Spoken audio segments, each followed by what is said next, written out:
let's start very quickly with fantasy, and not just any fantasy, but the fundamental fantasy. And it's simple. The fundamental fantasy is this: the other exists. And here I mean the big other, capital O, other in our English. The fundamental fantasy, to be traversed in analysis, we learned in seminar 11. Here in 14, Lacan tells us, in so many words, the fundamental fantasy is that the other exists. Now, what do I mean by this other, this big other that we fantasize about? Mark, you down there? Hey, Philip, how's it going? Your mic is on. Oh, sorry about that. No worries. Welcome to the mix, my man. Thank you. Yeah. So the fundamental fantasy is that the other exists. And here, the other, the big other in question is this, this other that we fancy as whole, as complete, as full, as united, as one. Think in the sense of oneness, united as one, e pluribus unum, as they used to say. Here is this totalizing treasure trove of meanings, answers, laws, orders, every word in the dictionary, every word in a language in a dictionary. What we're talking about here is a universe. In the early parts of 14, Lacan is using this word universe. And what he means by this is I hate to say world, because the universe is more than that, but it's a world where everything is brought together and fused into one, a universe. And here we fancy the big other as this universe. In other words, that the other is not castrated like the rest of us, that it's not lacking like the rest of us, that it's not barred like the rest of us. When I say the fundamental fantasy is that the other exists, this is what I mean. Lacan's point throughout seminar 14 is that this fantasy is false. The other is always already, logically, structurally, necessarily barred, split, incomplete, castrated. This is part of the work that we've been doing in the first 2 sessions of this series on the logic of fantasy.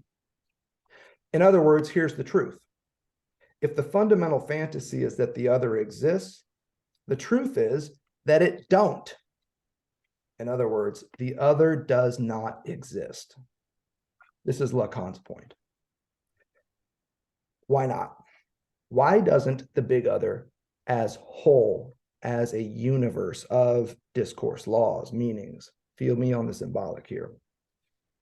It doesn't exist for the same reason that there's no other of the other, and no meta language either. These are 2 popular bumper sticker approaches, phrases that have come about where Lacan is making pretty much the same point. If there is no other than to the other, it means that the big other lacks a big other. In other words, that it's lacking. There's no meta language, because there's no way that you could talk about language that would not itself involve the use of language. No way of talking about language apart from language. There's no meta language. There's no outside discourse. This would also be part and parcel of what made Derrida famous. And Lacan and Derrida have had a kind of tangled history from Hopkins forward, and maybe even a little bit around that period. But we can get into that later if we need to. But this idea that there is no outside text, Derrida made famous, is closely related to what Lacan is doing here when he says there's no meta language. And here's how we arrived at that in the simplest, most logical sense. Containers are not among their contents. The bag that holds a bunch of dicks is not itself a dick included in the bag of dicks. This is especially true even and especially true when containers purport to be totalizing containers, containers that purport to contain every entity of a certain kind, whether it's the dictionary that purports to contain every word in a given language, or the symbolic, or the big other, these treasure troves. The more treasure trovey a container purports to be, the more we can rest assured that it will in fact be a leaky container, a bag in which the dicks can't help but slip out. We arrived at this by saying that it's only by leaving something out that the big other as a totalizing operation can ensure its count is legit and complete. And this was the tricky thing. Wait a minute, you're telling me that it's only by leaving something out that the totalizing, universalizing count of the big other can be complete? Yes. But here's how we arrived at that. The something which is always left out as a guarantee that the symbolics count or the states count is complete is always nothing relative to that count. Nothing has been left out of a complete count. If everything is included, it means that nothing has been excluded. Now, usually we hear that as saying, oh, that just means it's all here. Lacan's point, though, is that no, the something which is nothing that has to be excluded in order for your claims of totalization to hold water is an entity to be studied and thought. And this is kind of like mind-blowing for folks because we oftentimes approach thought at the level of ontology, a question of what is. Psychoanalysis, though, is really good at thinking the other question here. Not what is, but what ain't. Emphasis on that lowercase a in ain't. What is not here? The ontology of psychoanalysis, you often hear me say, is a meontology. It's not a study of being, it's a study of non-being, which is why Lacan's ears are so well tuned in to this something which is nothing that guarantees the completion of the big other's totalizing count. If everything is included, nothing has been excluded. Nothing has been left out. Nothing has been left behind. And Lacan, as a thinker, wants to turn around and go pick it up, check it out, see what the hell this nothing, in fact, is. We can talk, and we have talked a lot about what this nothing is. We don't need to here today. I want to add some other stuff here. Sex, the sexual act, as Lacan is referring to it here in 14. It's part and parcel of this fundamental fantasy that the big other is somehow complete, whole, united. By promising and tempting us with this unity, completion, oneness, the sexual act defends against the fact that completion, unity, and oneness doesn't exist, that the big other as whole, as treasure trove, think the lower right-hand quadrant of the graph of desire, doesn't exist and never has. Now, if we're looking for a passage to get us started on this, check out pages 91 to 92. In the manuscript here, on pages 91 to 92, these were summative pages. These were pages where Lacan was finally coming clean and telling us what he's doing here in Seminar 14. And I clued you into these pages last time, but we didn't spend a lot of time focused on them. Here, though, we absolutely can. Here on pages 91 to 92, down at the bottom, we get some pretty good material here. It's about castration. And then he immediately shifts to sexuality. I'll give you all a minute to get this manuscript in front of you. If you don't have it or you're wondering what we're looking at here, you can go to the registration page for this series on Substack or on Eventbrite if it's still there. And you can scroll down, and in the Logic of Fantasy, there's a clickable link that will take you to Lacan in Ireland, which is the version of this manuscript that we're working with here.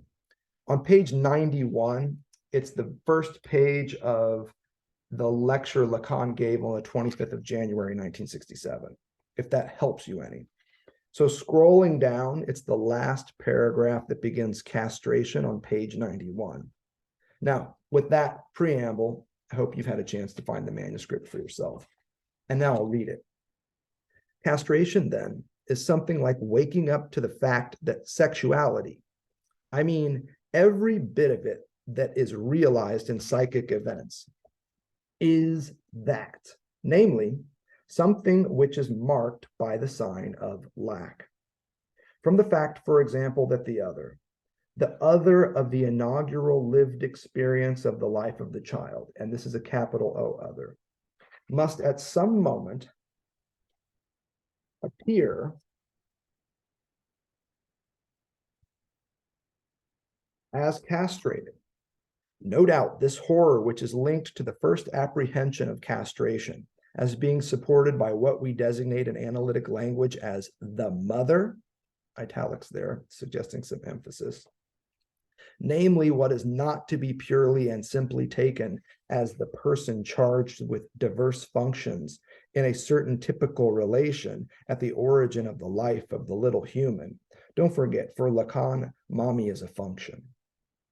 Mommy doesn't have to be the person between whose piss and shit you came out. Mommy doesn't have to be the anatomical mother of the worm known as the little human here. It's a function. It's a subject position that anyone can occupy. A better word for it, for our purposes, could just be primary caregiver. The primary caregiver. This other, he says, which is put in question at the origin of this whole logical operation, that this other should be castrated. The correlative and regular horror, as one might say, which occurs at this discovery, is something which carries us to the heart of what is involved as regards the relation of the subject to the big other insofar as it is grounded in it. Now, we don't need to look far in our notes from previous series here in lectures on Lacan to find an example of what he's talking about. Think of the pre-Oedipal imaginary triangle that we've oftentimes discussed, the relationship between the child, the maternal figure, and the phallus, the imaginary phallus. And I can summarize it very quickly without doing the diagram work here, and it'll jog your brain. You'll know exactly the image I'm talking about.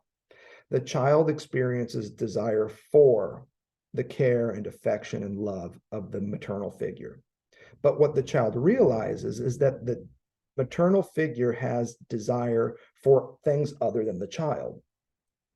And so as a result of this, the child learns to guess what it is that the maternal figure or function also wants. This is the imaginary phallus. The child is imagining all this other stuff and identifies with it, wants to approximate this thing. And the idea here is that by approximating and identifying with the desire of the mother figure for something else, the child can get its desire for the mother figure satisfied. Now, what this ultimately arrives at is Lacan's statement that our desire is always the desire of another, of the other. We desire as others. Why? Because in order to figure out what somebody else wants other than us, we have to put ourselves in their shoes and imagine the world from their perspective, fantasize about all the things that they might want. So that's a move. That's an imaginary triangle that then gets disrupted in this experience known as castration, when the paternal figure cuts in with a simple statement. Mommy doesn't have the phallus, and you can't be it for her. She doesn't have, and you can't be. Why castration is usually symbolized by this minus phi is to say that this imaginary object that you hope to acquire and approximate in order to secure the maternal figure's affection, you don't get it. You can't have it. You can't be it. She can't have it or be it either. Y'all are fucked. But this is a great fucking that occurs because this introduces some breathing room and some space between the maternal figure and the child. So what we're working on here is the child's first experience with a lacking other.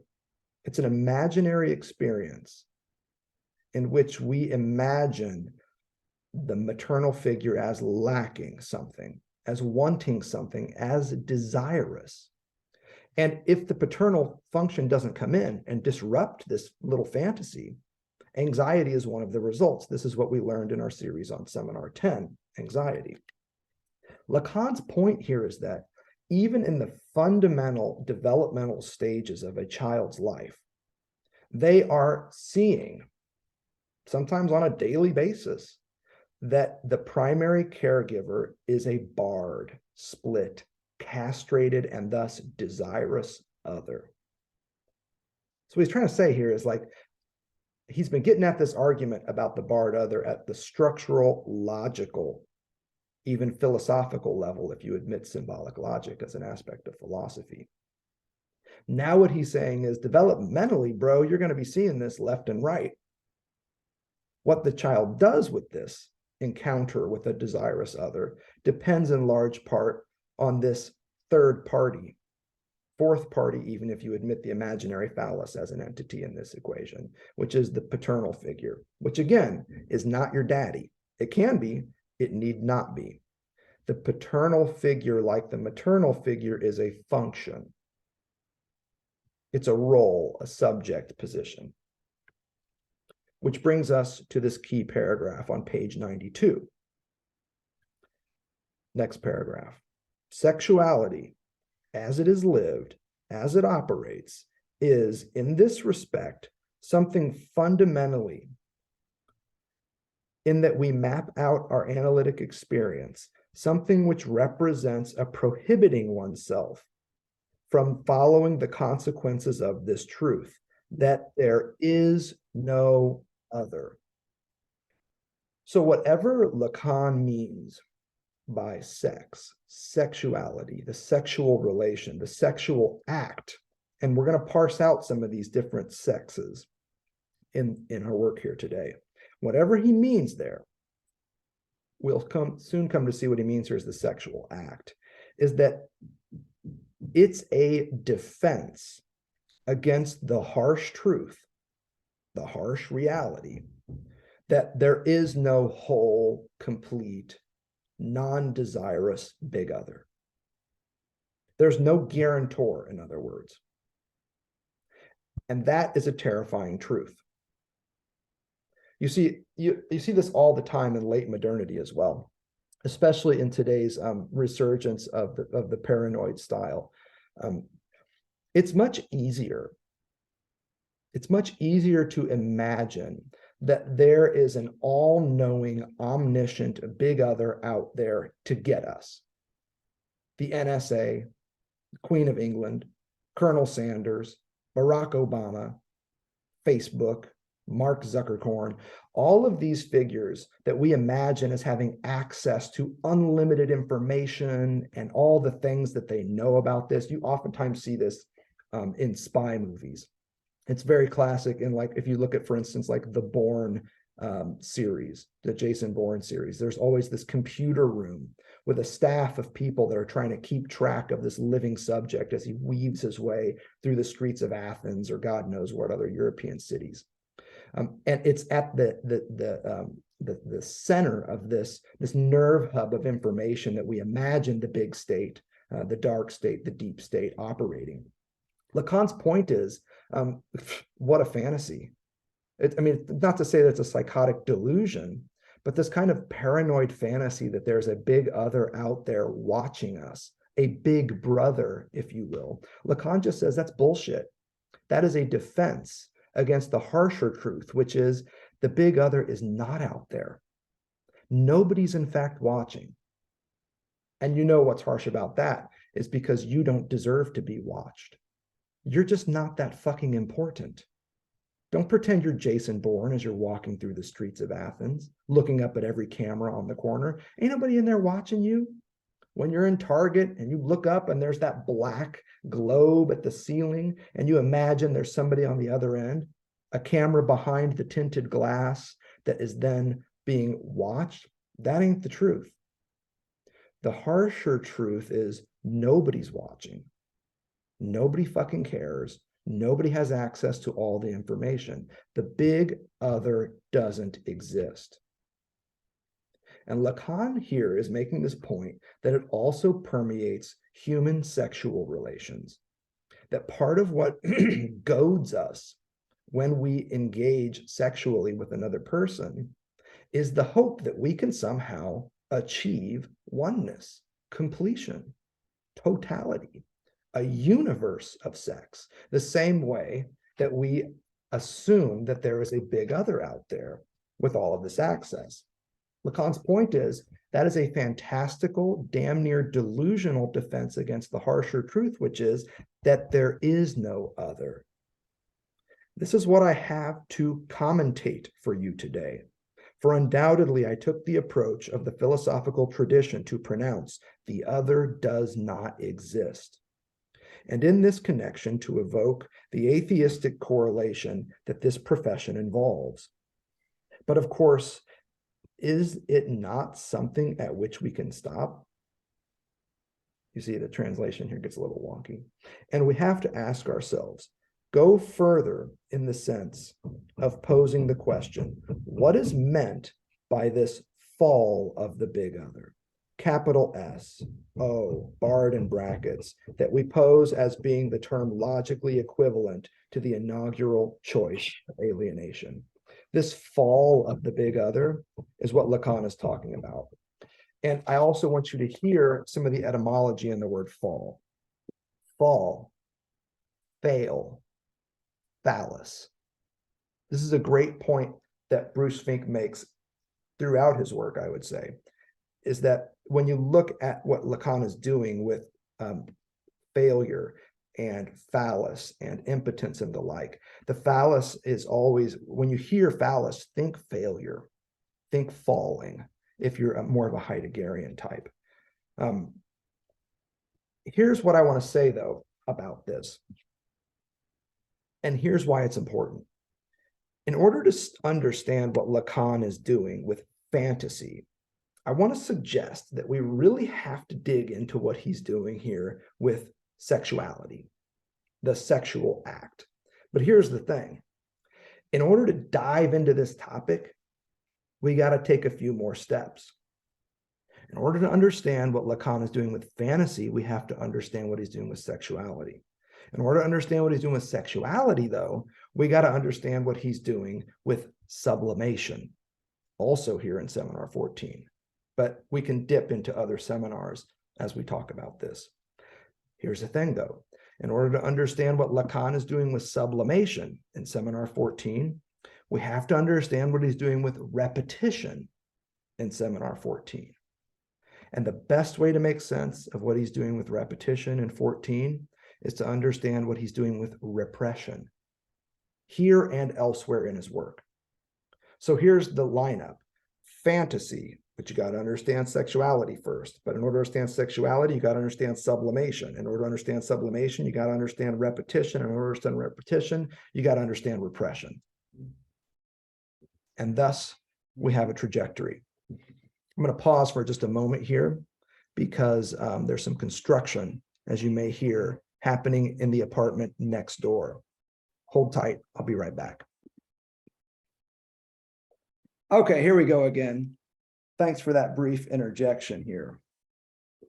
What we've been getting at here is this like agenda of ours that stretches from fantasy to repression. And that's where we're headed. So Before we do that, though, let's pause for some questions. You've heard a lot already today. What else can I help you answer?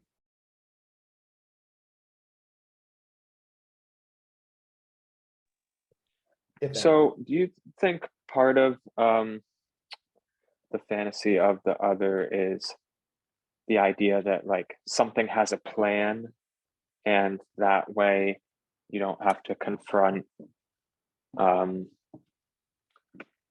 that, like, you know, things are just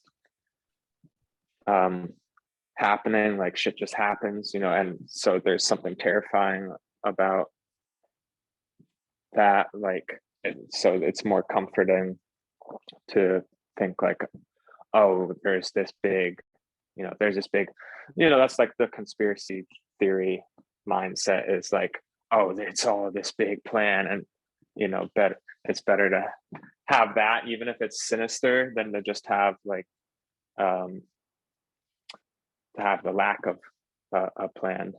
That's right. That's exactly right. And that's why Lacan also mentions when he says, oh, and I made this philosophical move of saying that the other doesn't exist, which of course brings with it atheistic components. You just heard me read that passage. That's what he's getting at. He's talking about the death of God in the Nietzschean sense. He's also talking about the fall of Big Brother in the Orwellian sense, not in the sense that Big Brother was once there and it's time to smash the state and take it down. Lacan's like, that's fucking ridiculous. That's ridiculous. There is no such thing as that. There is no entity in the world. And this is partly, you can see this in the different crises that pop up in the history of the West. So Hannah Arendt, quite brilliant, one of Heidegger's best students, arguably the best, because she took Heidegger and did something amazing with him, something totally new that was completely hers. Not that got him or didn't, but Arendt does something amazing. And among her political theoretical writings is some really smart stuff on the difference between democracy, monarchy, and bureaucracy. So democracy is rule by all, by many, by the demos, some neighborhood, you know. Monarchy would be rule by one, mono. Tyranny would be an extenuated circumstance of monarchy. But bureaucracy, bureau, desk, think paper. The truth of bureaucracy, according to Arendt, is that no one is in charge. And that's the great horror of bureaucracy, is that no one is actually in charge. Mark Zuckerberg, at some level, has no fucking idea what Facebook and Instagram and so forth are up to. There is no mastermind. There is no Wizard of Oz. You feel me? There may not even be Oz to begin with. And that's part of what Lacan's getting at here. It's much easier to believe that these big others exist, even if it's terrifying to think that they have access to all this information, fill in the blank with your conspiracy theory, than to face the really harsh truth, which is that shit happens, as you so well put. Things just happen, not because you're being watched, not because you're being persecuted, not because there's a Manhattan witch hunt trying to take you down, but shit just happens. And one of the great parts about psychoanalytic theory and technique is it helps people roll with that. It helps people roll with the truth of human togetherness, which is that it is not a field of necessity. It is a field of contingency. You see, necessity as a modality in the Aristotelian sense says things are a certain way and they have to be that way. Contingency, though, accepts things are the way they are, but they didn't have to be that way. The modality of contingency helps us understand and deal with the fact that things are what they are. It is what it is, as we say on the West Coast, but it doesn't have to be that way. It didn't have to be that way. It was a contingency, not some master plan that led to this. And so you see this very clearly in narratives around people who are suffering, where someone, your aunt, I don't fucking know, shows up after your mom's diagnosed with cancer and says some dumb shit like it's all part of God's plan. And I say dumb shit, not because it's stupid, because of course it's very smart for her and a very big deal for her to be able to think that. It's dumb shit because it's insensitive to the dramatic pain that you're going through, the suffering. And I don't want to equate pain and suffering here. Life is full of pain, but it doesn't have to be a life of suffering, right? You don't need Lacan to figure this out. Eastern philosophy will take you through that one.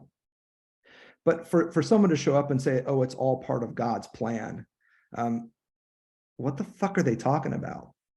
And this is how you get into like theistic dilemmas of like, if God exists, why would they allow something like this to occur? Lacan's point is, cut that knot. Don't try and untie it. The truth is God doesn't exist. And we created That thing is in order to have this feeling of comfort that you described, Philip. Go ahead, follow up. Yeah, that exact line. I just wanted to.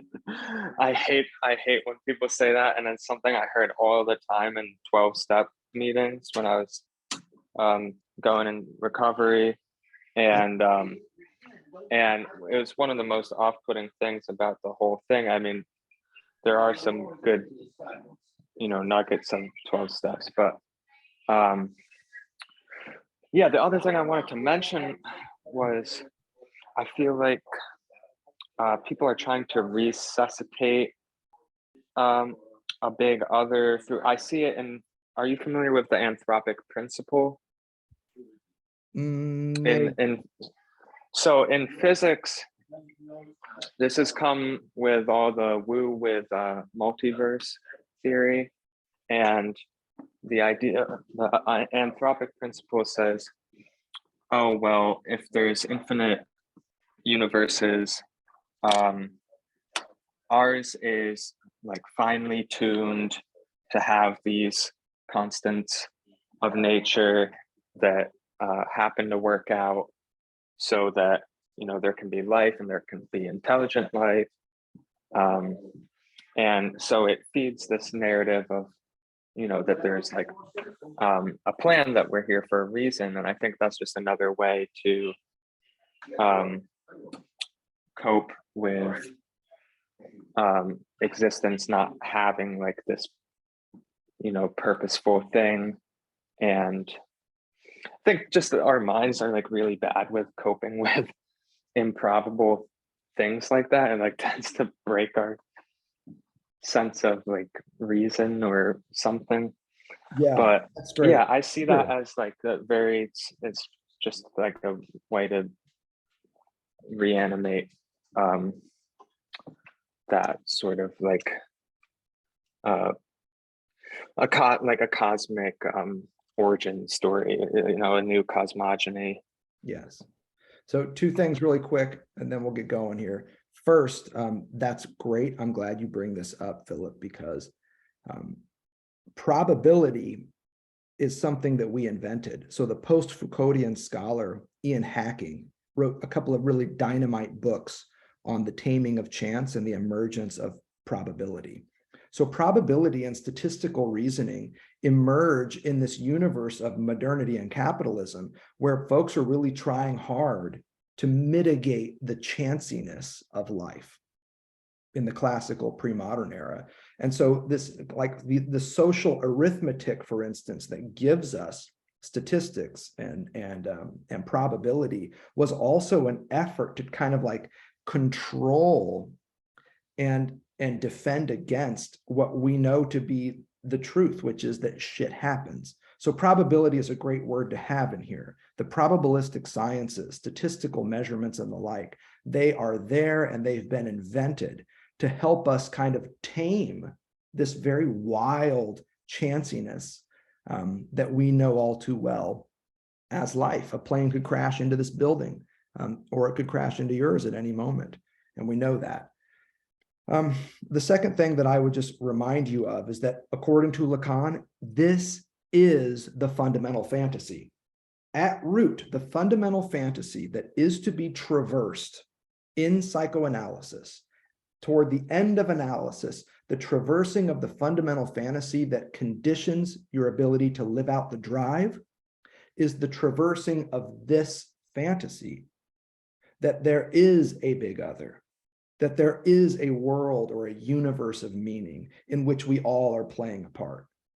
It's when you have moved past that, when you can let that go and go with the chanciness of life a little bit more, that you're ready to be at the end of analysis, Lacan suggests in the final pages of Seminar 11, which again, I take to be one of the great seminars in his career.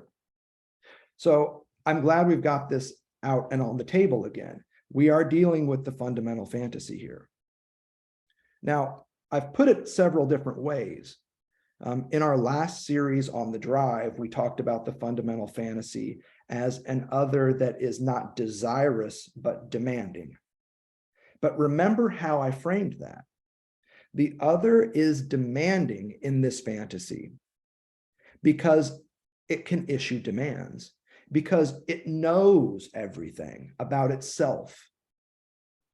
Because it knows everything, it can simply tell us what to do, tell us what to want, tell us even what it wants. And we oftentimes find this narrative very appealing because the alternative is scary.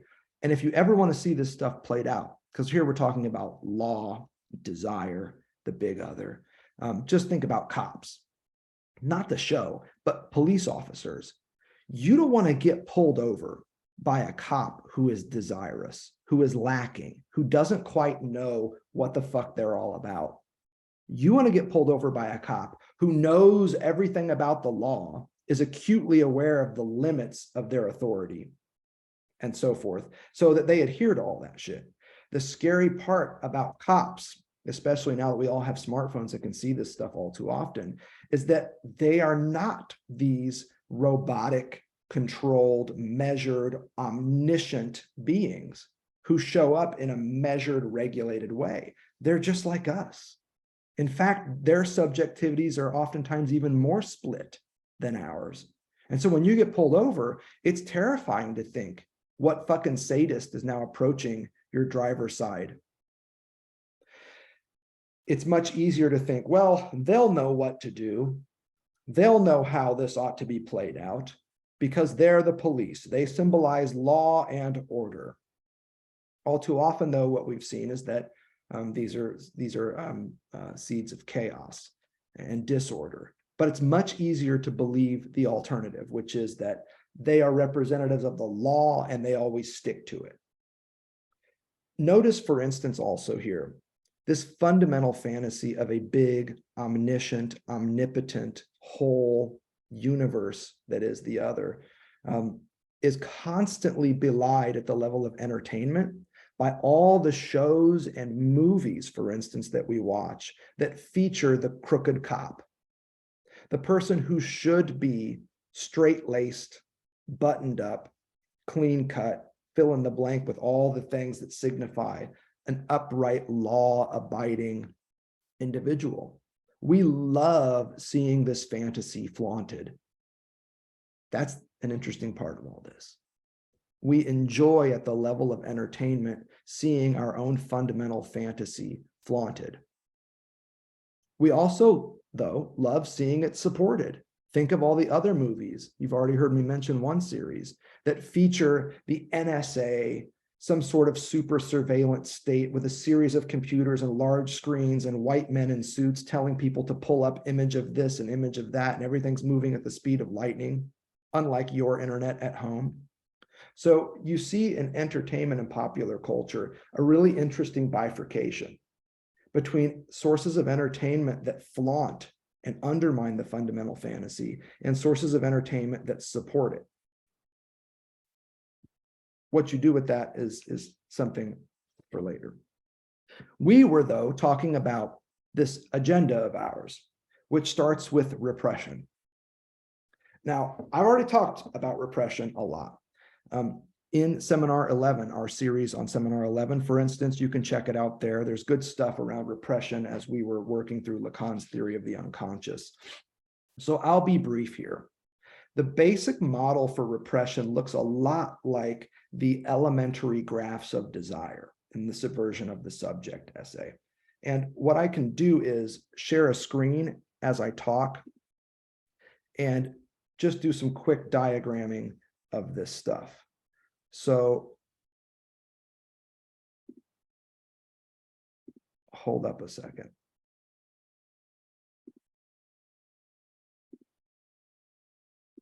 Thumbs up if you can see this screen in front of you. You see a black screen? Okay. And I realize that not everybody appears on the screen here because this thing just does weird stuff, but I see a few of you. So turn your mic on if you have a question and you want me to repeat anything. But again, this should be a review for lots of you. So what you could have at the start, and I hesitate to say that at the start, is some sort of a trauma. In the past, I've often used the example of like a car crash or something like that. You're just driving along, everything's cool, and then bam, there's a big old disruption. This car crash would be a traumatic event of sorts. And what we know about trauma and repression is that what gets repressed is not every single aspect of the event. It's a signifier of that event, maybe a couple of signifiers, maybe 3 signifiers of that event that get repressed. So in the case of the car accident, you've heard me talk about the feeling of, I don't know, cotton or velvet matted to your skin on account of blood. That feeling of many lacerations on your hand from small little cubits of glass. And you repress signifiers of that primal scene, of that traumatic event. That's how these things go. And then as you're traveling along in life, you find yourself, one of the examples I've used has been at a store, shopping for clothing. And all of a sudden, you touch a velvet shirt and you recoil in horror. Your hand pulls back and you feel like you're going to vomit. These are extreme examples, but they illustrate the point. Here, what you have is a symptom. It's some element later on in time that you encounter in your environment that you don't understand what's going on because you have an outsized reaction to it. It's a reaction, not only, but also an outsized reaction. It's out of proportion. This is what's called the return of the repressed.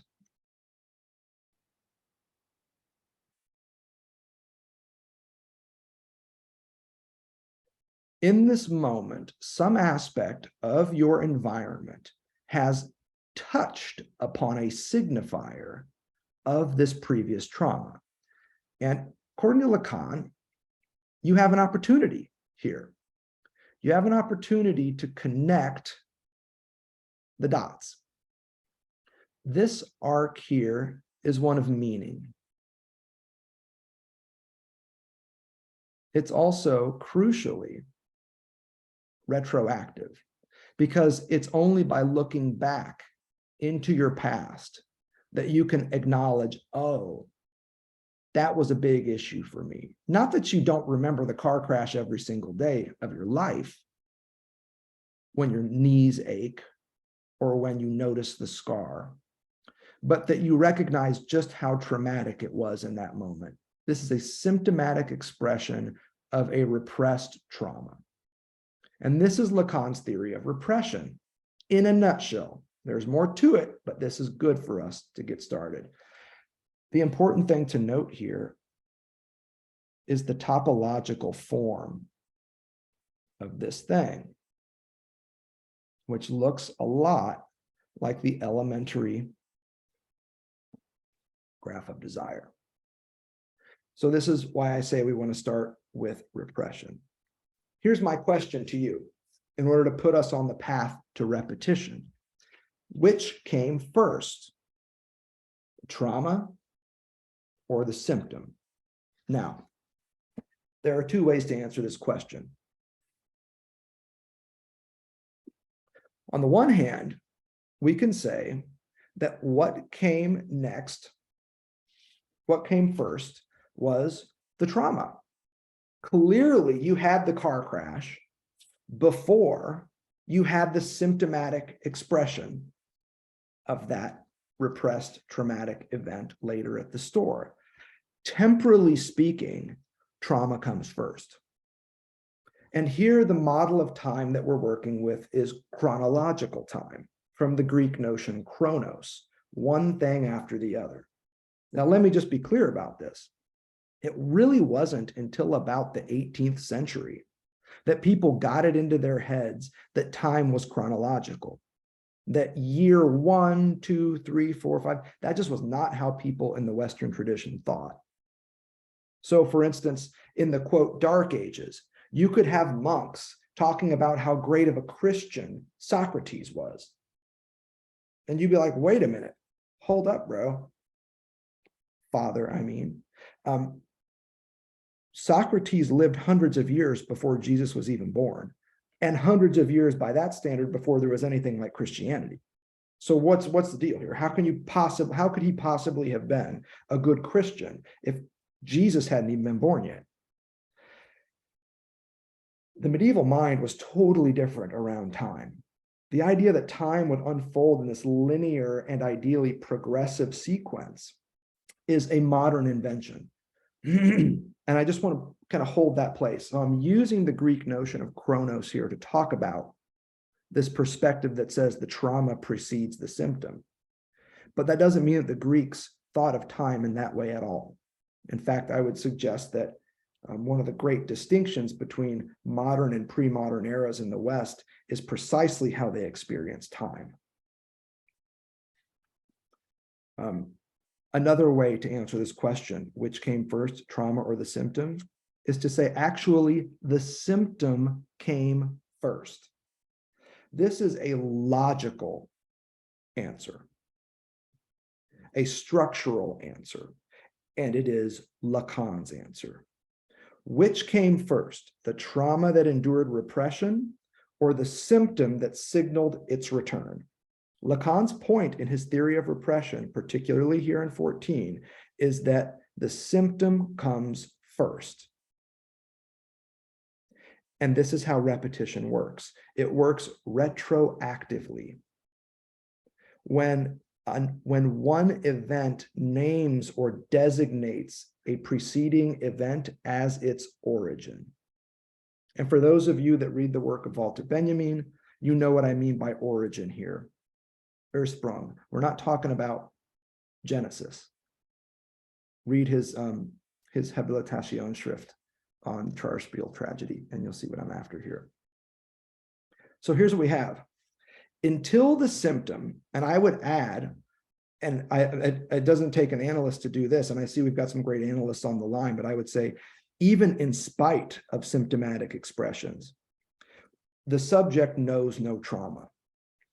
There was no trauma until that symptom popped up, because the trauma was lost, because the trauma was repressed, or at least signifiers of it were repressed. It's not until you have a symptomatic breakdown that you suddenly can look back and be like, damn, what happened to me to make me break down like that? It makes the trauma a second logical moment, not a first, in the theory of repression. The return of the repressed, and for Lacan, by the way, repression and the return of the repressed, he'll oftentimes mention this. He says these are the same things. These are not two different experiences. They are like two sides of the same sheet of paper. You really can't separate these two events, because until you have a return of the repressed, there's nothing to speak about in the field of repression. The return of the repressed as a symptom, it retroactively designates, names, identifies, pulls out of hiding. I'm speaking to the Heideggerians here. It discloses, it unconceals its origin, thereby refiguring itself as a repetition of a past event. So what the symptom does by designating its origin is it marks itself as a repetition of that event. You see what I'm saying? In order to have a repetition, you have to have this second instance. You can't go to Berlin once and call it a repeat experience.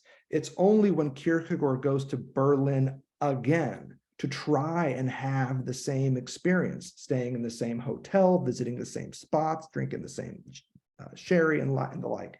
It's only after the first moment that you can go back with a second and indicate the emergence of a repetition.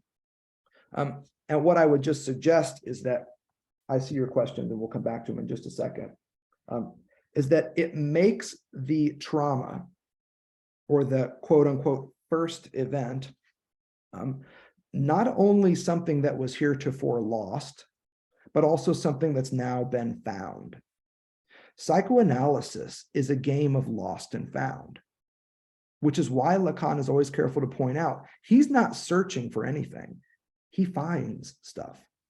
I do not seek, I find. He quotes Picasso at the start of Seminar 11, which is why he's always going to say that the unconscious, when we encounter it, is at the level of rediscovery. We are always rediscovering things. The symptom is an opportunity for rediscovery. Discover, to uncover again. Rediscover, to uncover once again. I would just add that this topology of return, and be very careful here, I want you to notice the shift from time to space. The temporal answer is that the trauma comes first. The spatial answer is something different. When Lacan moves to topology, he's moving into a spatializing logic. That's what he means by structure too, is spatiality. So people are like, which came first, the real, the symbolic, or the imaginary? For Lacan, these are topological registers. It's not like one came before the other. He doesn't think about them temporally in that way, even though he's a great time thinker. The topology of return that we see in this graph of repetition and repression is a spatial, it's a spatial dynamic, if you will. There's movement in it, but it defies theories of linearity because it shows these two arrows, one moving diachronically and the other synchronically, retroactively cutting it twice. Lacan wants this move to happen. He doesn't want a simple linear sequence of time and speech to define what it means to be an analysis, because that's not how it works. There's always this retroactive element. Or as I recently lectured to a group in Rome just last week, from the Kierkegaard angle, we know this. It's the basic truth of existentialism, is that life has to be lived forward, but it can only be understood backward. Lacan is simply capturing this bumper sticker of existentialism in a topology that is eventually going to become the graph of desire, where you have forward movement. Here's metonymy, here's desire, here's time, here's diachrony, here's what I described as chronos. And then you have this backward retroactive movement of meaning, of metaphor, not of desire. Ask yourself what goes in there instead. If we wanted to stick with the Greeks, what I would just add here is that the model of time here, as we shift from time to space, is not chronos, but kairos. Kairomania is a kind of like lust for moments. Kairos in the Greek also meant weather. But kairos captures the idea of an event, a happening, a stitching together of things across time. Jacques Lacan is a kairological thinker when it comes to time. He does not think chronologically. His theory and his technique are based on a kairological theory of time, the likes of which the West hadn't seen since the other figure I mentioned, Walter Benjamin. Freud got it. Freud understood it. Lacan really got it, really theorized it. People oftentimes wonder what it was like when Lacan was hanging out with Heidegger. Sounds like a horrible experience, especially if you were the translator. What I would want to know is, what would it be like if Benjamin had lived and he and Lacan could have gotten together and chopped it up? That would have been an interesting conversation, especially if they had gotten into theories of retroactive time. I also would suggest, though, that for all the language philosophers out there, that topology that we were just working with is also the topology in which to understand Lacan's theory of language. Speech unfolds in time, but it's only at the end of a sentence that you can look back and understand the meaning of everything. Just as it's usually only at the end of the book that you can look back and understand, oh, shit, that's why no one could see this person throughout the novel. He was already dead. You see, this is a classic move. At the very end, you realize some truth about the main character that allows you to think back and make sense of all the weird happenings that had occurred up to that point. He was dead all along. All right. Now let's pause, because I know there are some questions here. This is some wild stuff. We're on the verge of repetition, out of repression, and on our way to fantasy. Don't forget it. Floor is open. What's on your brains? Well, just from how you ended that, I just wanted to mention Philip K. Dick is also a great thinker for, I guess, retroactivity or even like simultaneity. Because Ubik is one of my favorite books I've ever read, but I'm just starting to read his exegesis.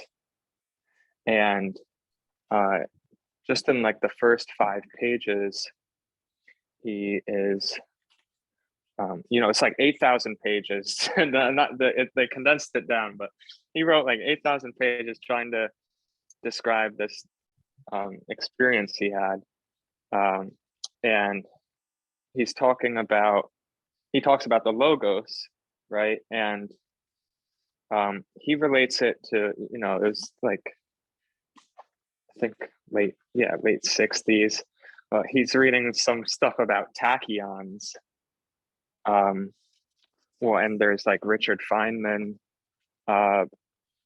who was putting out the idea of positrons, the opposite of the electron, actually being, going backwards in time. And then there's like these tachyons, which are faster than light and have this very hard to wrap your head around relationship with time. But yeah, my question was, so this again seems like a problematic vocabulary to, like, the symptom really isn't, you said this before, but it's not symptom as we think about it. This is more, he's talking about just the awareness, and because like we have symptoms from traumatic experiences that are showing up all the time that we're just not aware of, right? And so this symptom that Khan's talking about is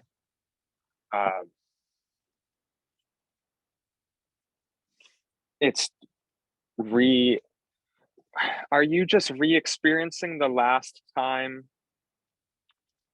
you recalled that event? Well, I'm going to pause you there, Philip. Like, it's not even necessarily like the original thing, but you're just, yeah. And that's a very good question, Philip. Let's pause right there, because what we know about repetition too is that it also doesn't exist. You can't repeat things. Repetition, as Deleuze taught us, and don't forget, in this period, Lacan is reading and discovering Monsieur Deleuze. It's even quoted in here. You hear him talking about this guy Deleuze who's writing really cool things, et cetera, et cetera. So it's a great moment in French intellectual life. Deleuze, don't forget, really pops with this book, Difference in Repetition. Repetition with a difference is the name of the game. And that's important here. So it's not like the symptom is a complete re-experiencing of the event without error or omission. That's not how it works. A repetition is always a repetition with a difference, if only by the sheer fact that being on the streets in the car crash is not the same as being in the store thumbing through clothing. These are two disparate spaces. Similarly, being in the car crash in 1997 is not the same as being in the store in 2022. So there are always lots of differences that support, enable, and refute logics of repetition. And yet there can still be, maybe a better word for this is resonance, a deep, profound resonance between the symptomatic expression of a clinical issue and the event, the primal scene that tilled the soil for that clinical structural issue. And that's important to remember here too. Repetition, like the big other, doesn't exist because there are always differences. These resonances between present moments and past events is really what we're looking at here. We're looking at wormholes between the past and the present. And Lacan thinks these are fundamental to the work of analysis because what they are opportunities for the subject, the analysand, to re-subjectivize their past, not so much as something that is always controlling them, driving them in their dreams, recoiling them from clothing at a store, but in a sense that it could be re-owned. Your past in this moment, according to Lacan, can become your history, part of what made you, but not the sole driver of your life, the way it is if it hasn't been dealt with. Coming to terms with one's past is a process of resubjectivization Lacan teaches in the 50s that allows you to reclaim that past as your history and to recognize all of the contingencies that went into that shit. Contingencies that have made you who you are today. For Lacan, this is the basic analytic method that Freud discovered. And it's premised on an ability to find retroactive resonances. Here, though, in Seminar 14, Lacan is using the word repetition. And what I want to do is signal some pages for you. We're not going to get into it. Pages 112 through 114 are fantastic on this stuff. There's stuff in there on rediscovery. There's stuff in here on the topology of return.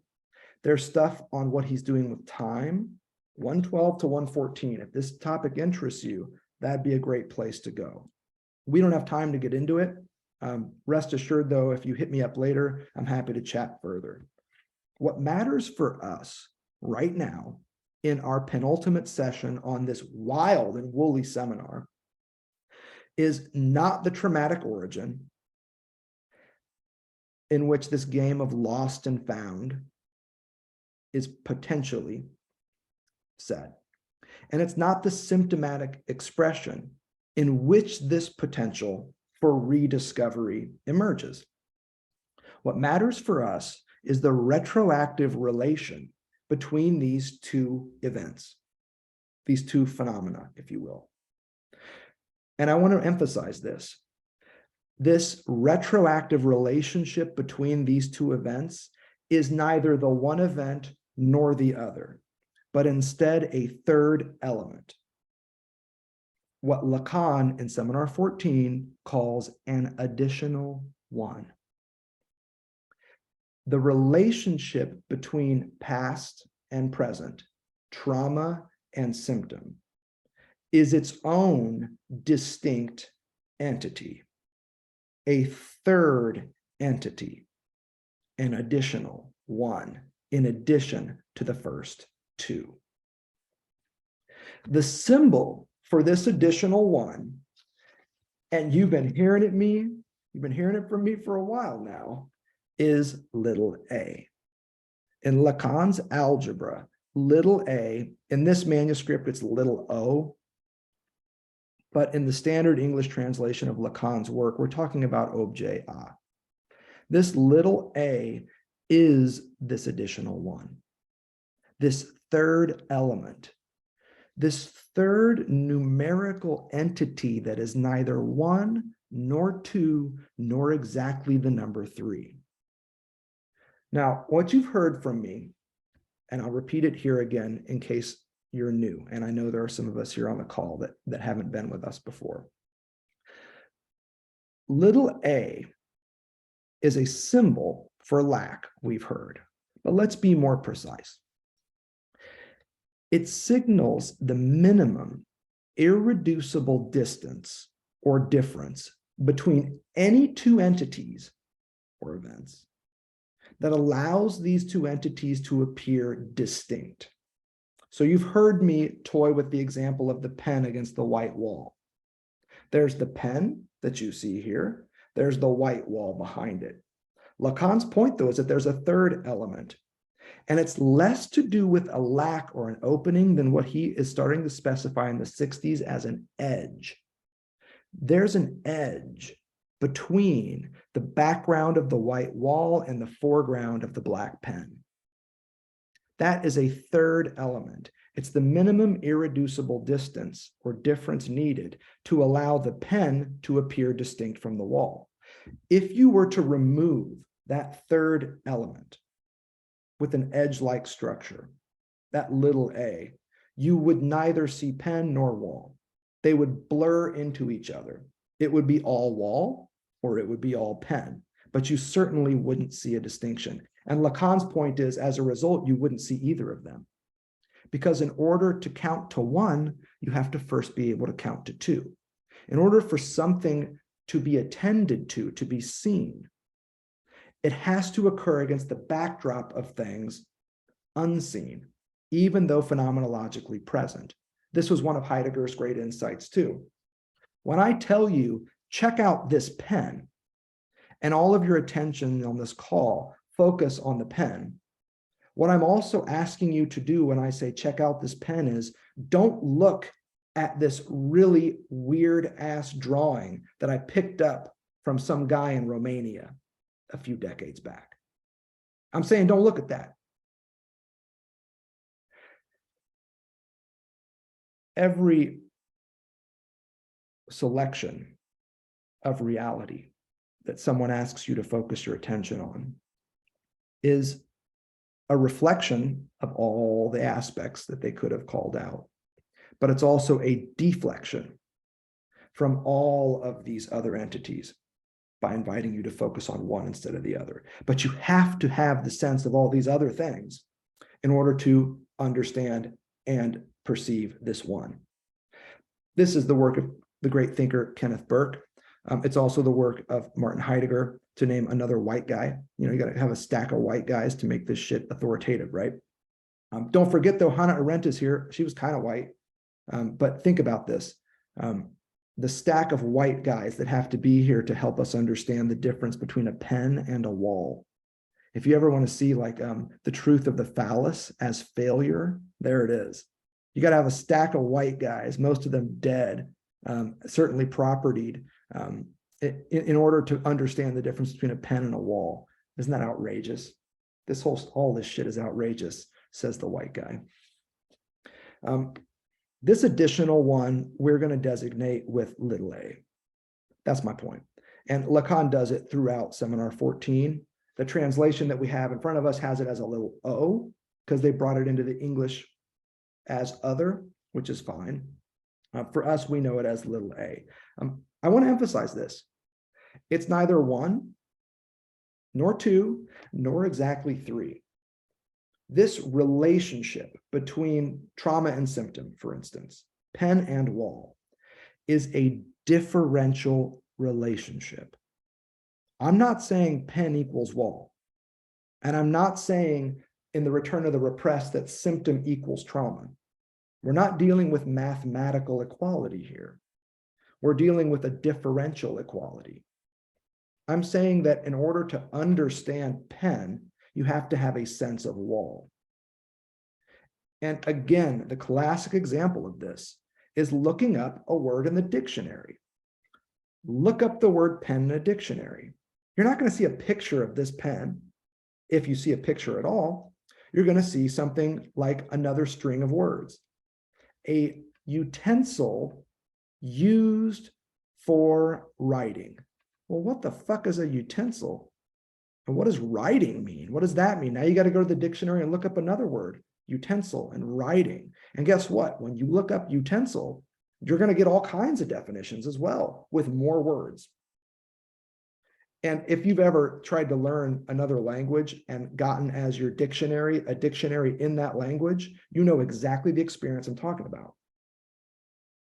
You feel me? Like you get the German dictionary in German and you look up the word unheimlich and you're like, oh shit, more German words for me to look up in order to understand the meaning of this one.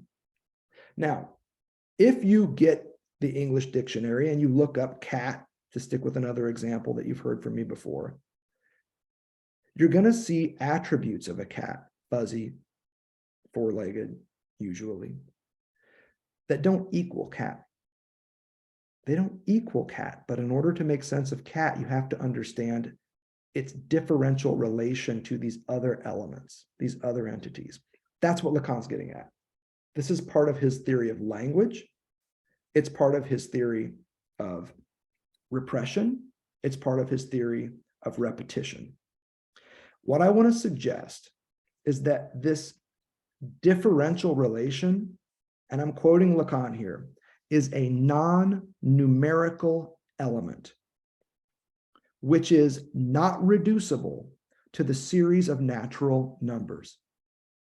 It is neither additionable to nor subtractable from the one or the two of symptom and trauma.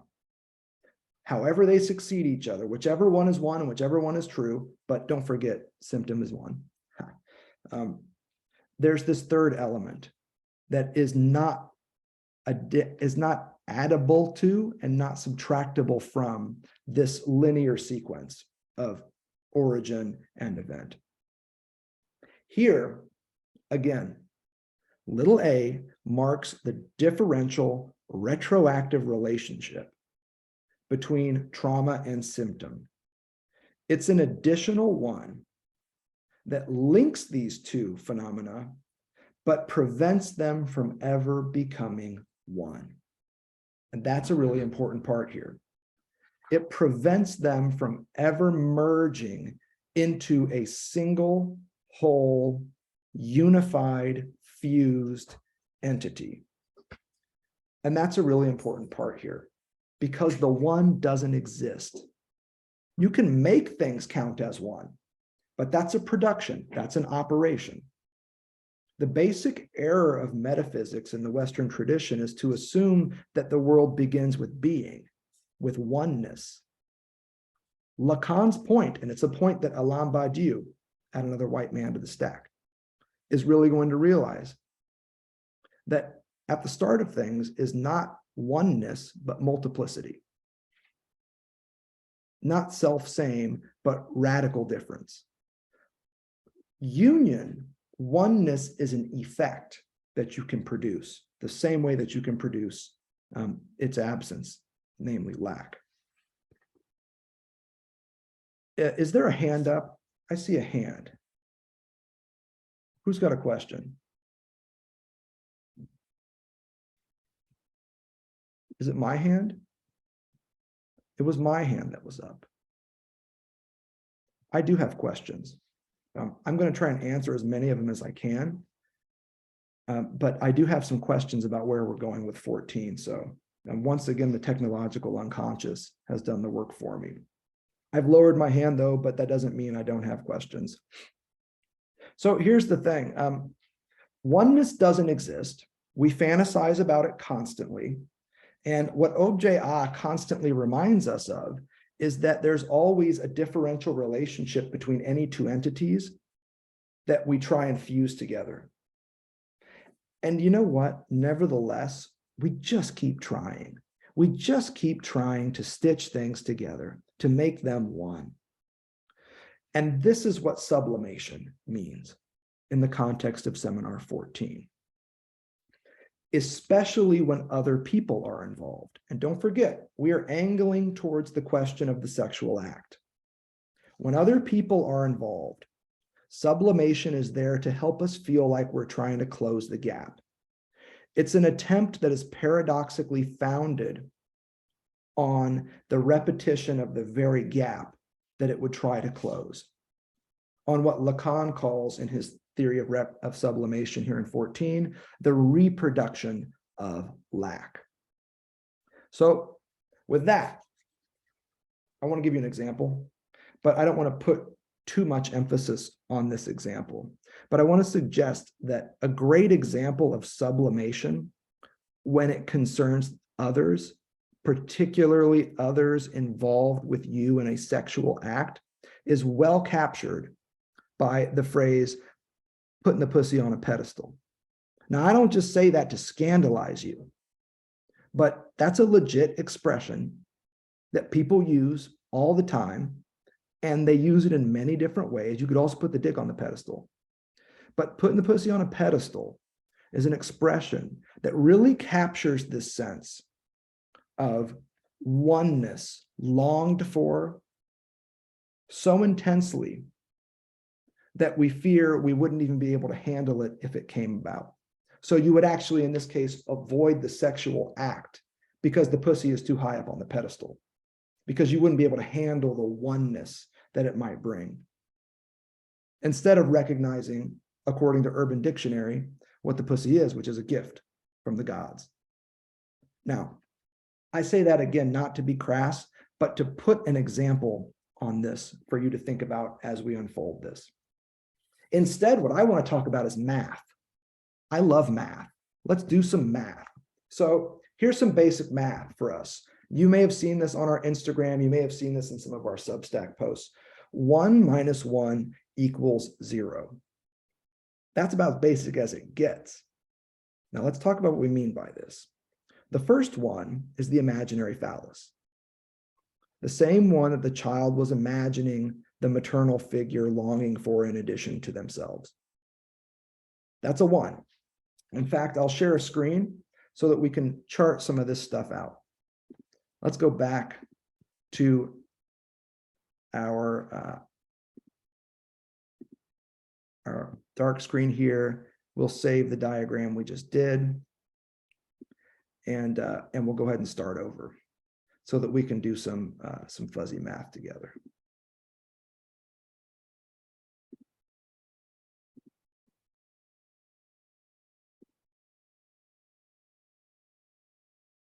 So we've got our 1 minus 1 equals 0.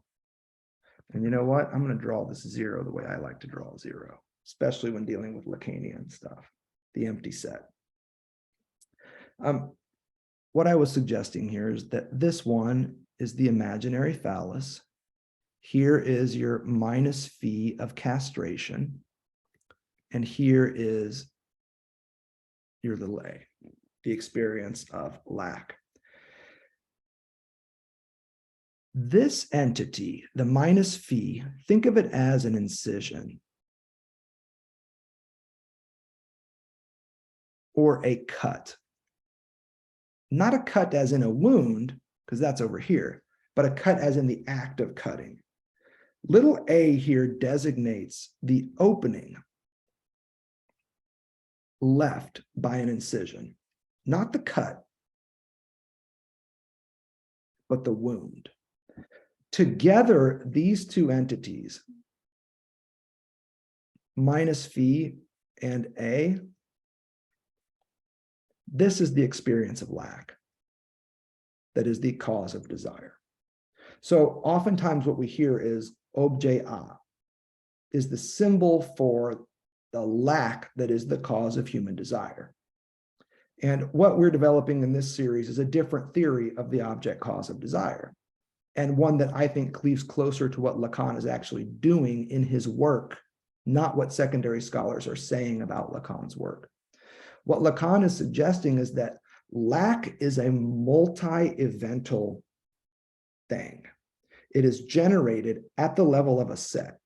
And there are two elements in this set. There's the minus phi of castration, and there is the little a, that is the ensuing opening that allows for lack.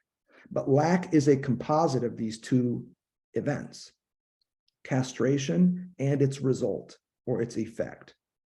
So what we might say here is what we are developing is a theory of the cause of desire that is not just an object cause, but is an object effect cause, or an object cause and effect might be an even better way to put this. We don't need to parse these hairs much further because I want to get at some different math, some additional math, and it's really as simple as counting to 3. This little a that here we designate as a 0, 1 minus 1 equals 0. It begets a whole series of other numbers, 1, 2, 3, and so on. You can count from 0 as high as you want. What I want to suggest is that this 0 is the mathematical representation for objet A. Objet A is the symbol for a place where there is nothing, hence 0. All of the 1s and the 2s and the 3s that show up afterwards, these are imaginary objects, not unlike the imaginary phallus.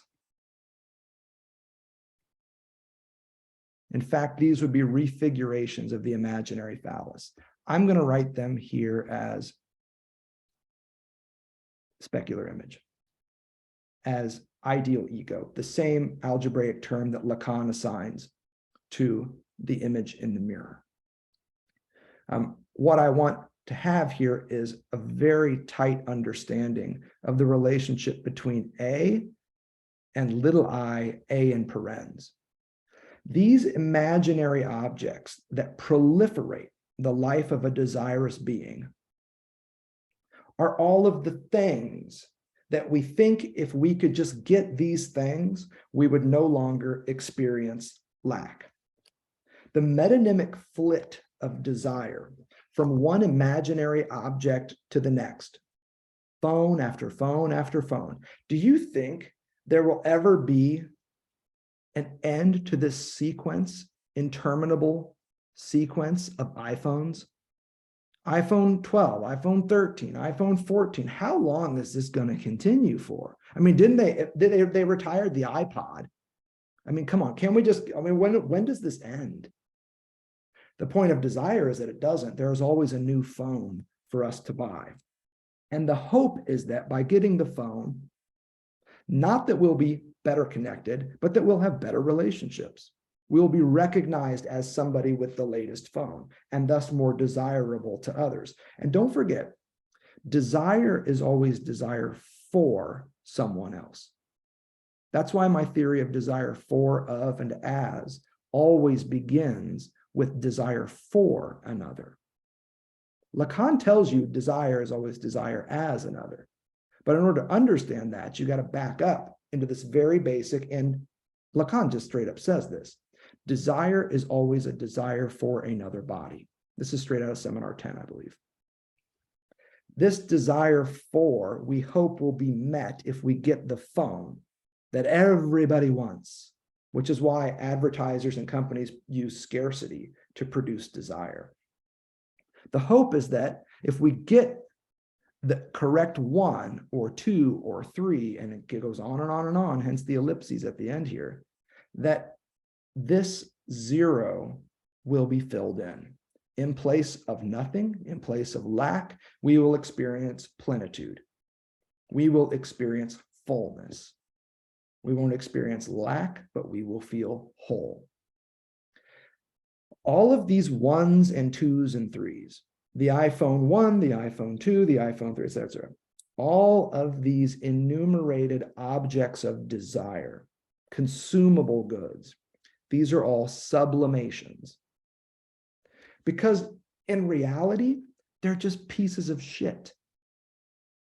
They're just bullshit artifacts that in a few years, the software that supports the artifacts, also produced by the manufacturer of the artifact, is going to weasel its way in there in order to make that artifact useless. Hasn't Apple been caught using software updates to purposefully slow down older model of phones in order to keep people desiring the next, latest, greatest edition, the faster phone? Turns out your old phone is slower because Apple has made it so in hopes of rekindling or further kindling your desire for the next generation of the phone. These phones are all sublimations. They are pieces of technological shit that have been raised to the dignity. You know where I'm going with this if you read Seminar 7. They've been raised to the dignity of something that we think can heal our souls. This is how sublimation works. And when it comes to the sexual act, more often than not, it is the other that we sublimate. It is another's piece of shit body destined to slow and break with or without the help of Apple that we elevate and dignify, raise to the level of something that can make us whole, that can complete us, that can finally help us feel a sense of security, closure, and oneness. Hear me now, I'm still talking about that fundamental fantasy.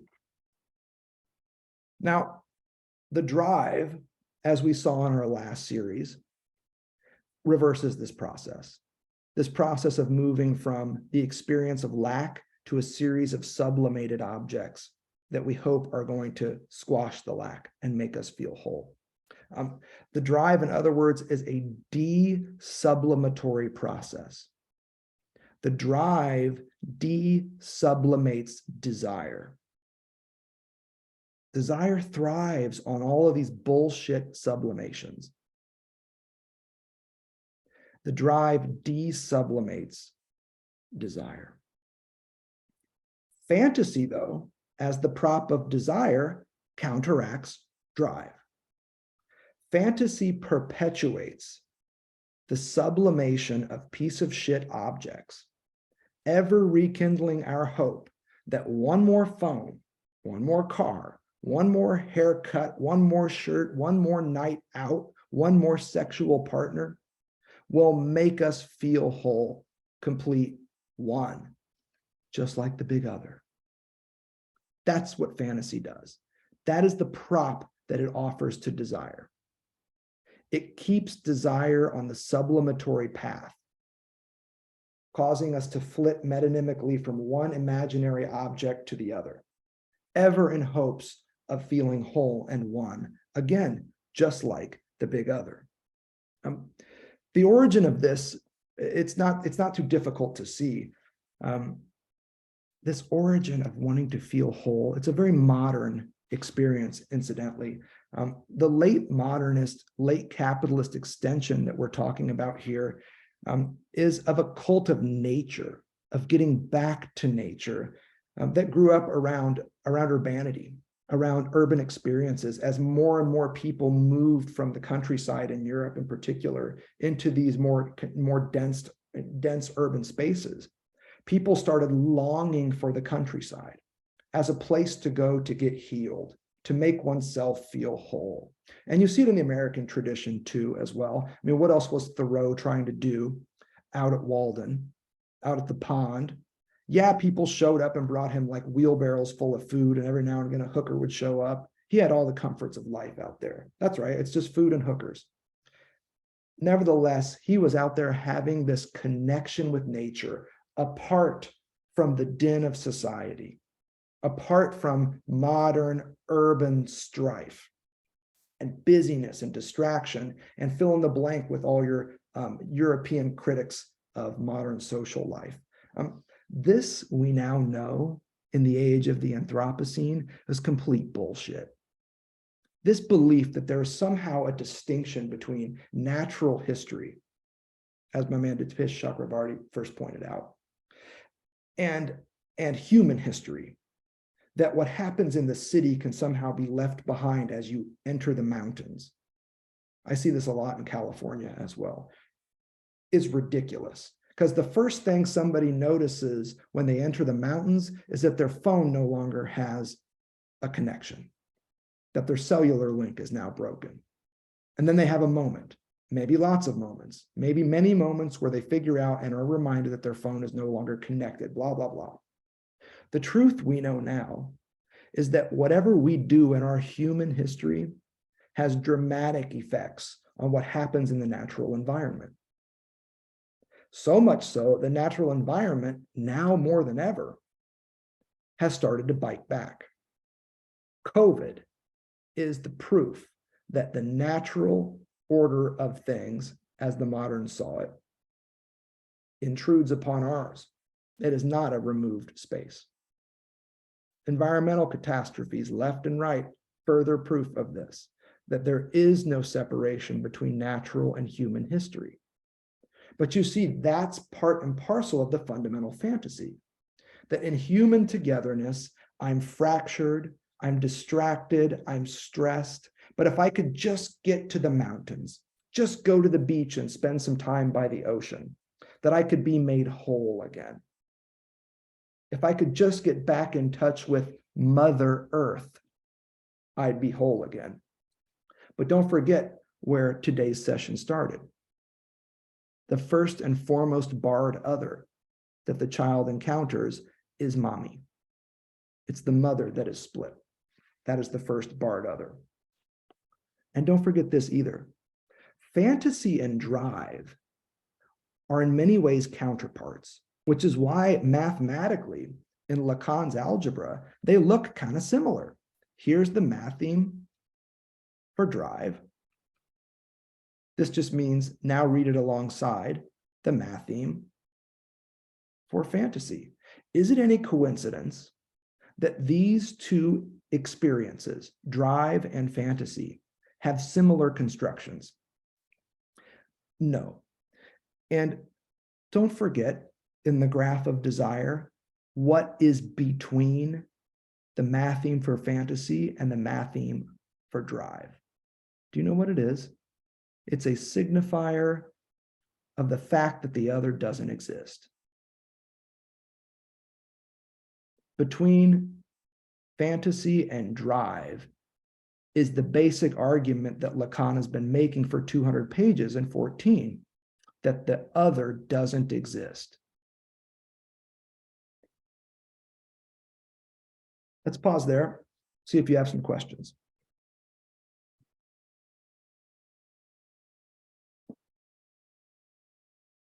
Okay, I'm going to keep going then.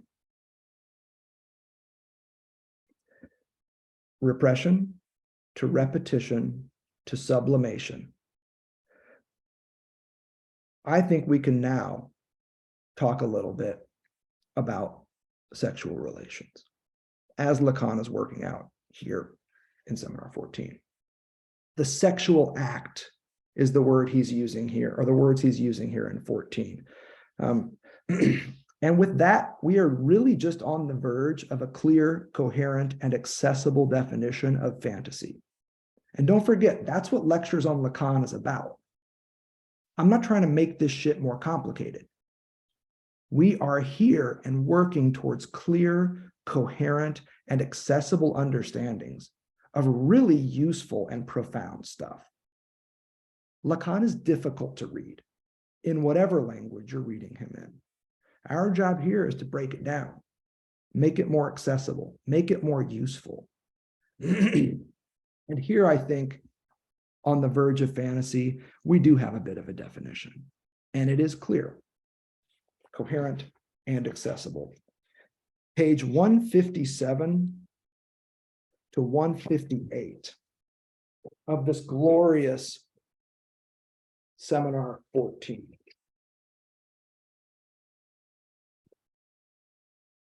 Give me just a second. I'll grab my manuscript and be right back.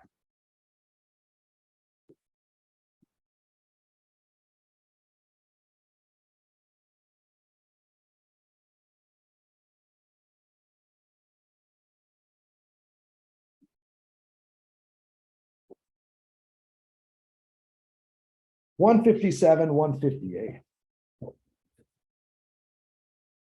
At the bottom here, well, let's back up for a second. You want to talk about sublimation? Check out what's happening in the middle of page 157. Good business there on sublimation.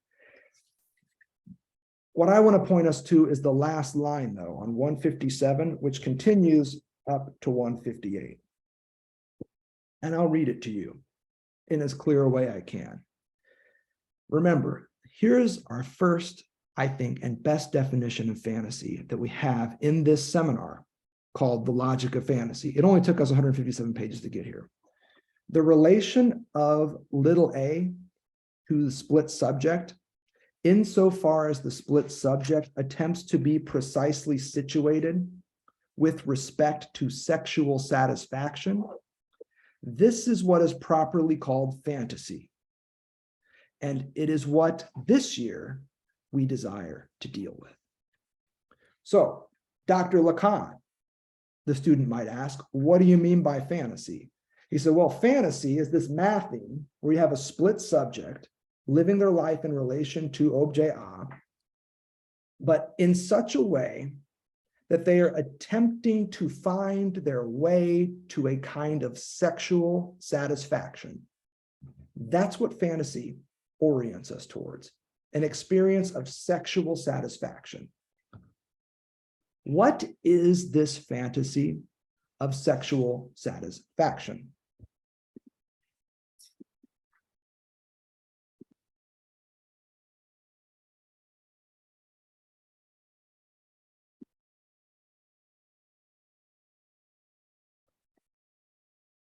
That sustains the split subject. The satisfaction that we dream of, in between nightmares of being torn apart, I would add, is that which we also delusionally attribute to the big other. Wholeness, completion, union, fusion, oneness, choose your word. If it sounds like we're beating a dead horse here, good. It means we're finally starting to understand what's up with the fundamental fantasy. The fantasy of sexual satisfaction that we dream about in between the more populated evenings of nightmares of being torn apart, rendered impotent. You know the dreams I'm talking about. You're trying to walk down the stairs and you can't. You're trying to get up from your chair and you fall over instead. Most of what we dream about is fragmented bodies, our own in particular, being torn apart, falling apart. Your teeth fall out of your head. That ain't a dream about death. It's a dream about the beginning of life. Now, according to Lacan, don't forget, the beginning of life is tinged with death because the baby might as well be dead. That's how little it can do. This is the satisfaction that we dream about. There's a world in which we're not falling apart, in which our teeth don't just stay in, but merge with yours. The open secret of psychoanalysis is that oneness doesn't exist in sexual relations or anywhere else. Or as Lacan puts it, and I quote from page 166 of Seminar 14, the secret of psychoanalysis, the great secret of psychoanalysis, is that there is no sexual act. Now, if you've got ears to hear, the famous seminars with statements on the sexual relation, the sexual rapport, which can also mean measurement, don't forget, in seminars 19 and 20, they're starting to pop here. There is no sexual act, he tells us in 14. What he means by this, again, is remember, the sexual act is one that would produce this state of satisfaction where we feel whole, complete, which of course is propped up by the bullshit theory of love that we saw in that horrendous movie Jerry Maguire so many decades ago. You complete me. As soon as I lost you, it was like I lost my left arm. I felt incomplete, as though love and sex were fundamentally about completing you. Bullshit, Lacan says. Why not? Why is this bullshit? Come on, we have sex all the time, sometimes to great satisfaction. And you know what? The process is nothing if not active. It is just a little bit active. It's still active. Come on. We are active sexual beings who occasionally, to some of the time, to most of the time, experience great satisfaction. We're talking about Lacan telling us we can't do this. That seems ridiculous to me. First, we have to understand what Lacan means by an act. And I'm not going to make this up, and I don't make anything up in here. In fact, most of what I have said, you can call me back to it. Call me out. Hell, this is going to be recorded and posted.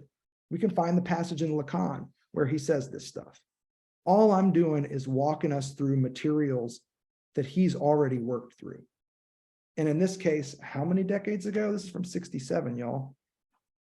Check out page 166, 167 of the manuscript.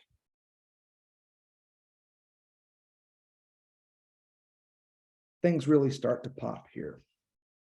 Toward the bottom, the second to the last paragraph. You see just beneath the statement I read, the secret of psychoanalysis, the great secret of psychoanalysis is that there is no sexual act. There's that statement right there on page 166. See, I told you. I'm not just making this up. Now check out the next paragraph.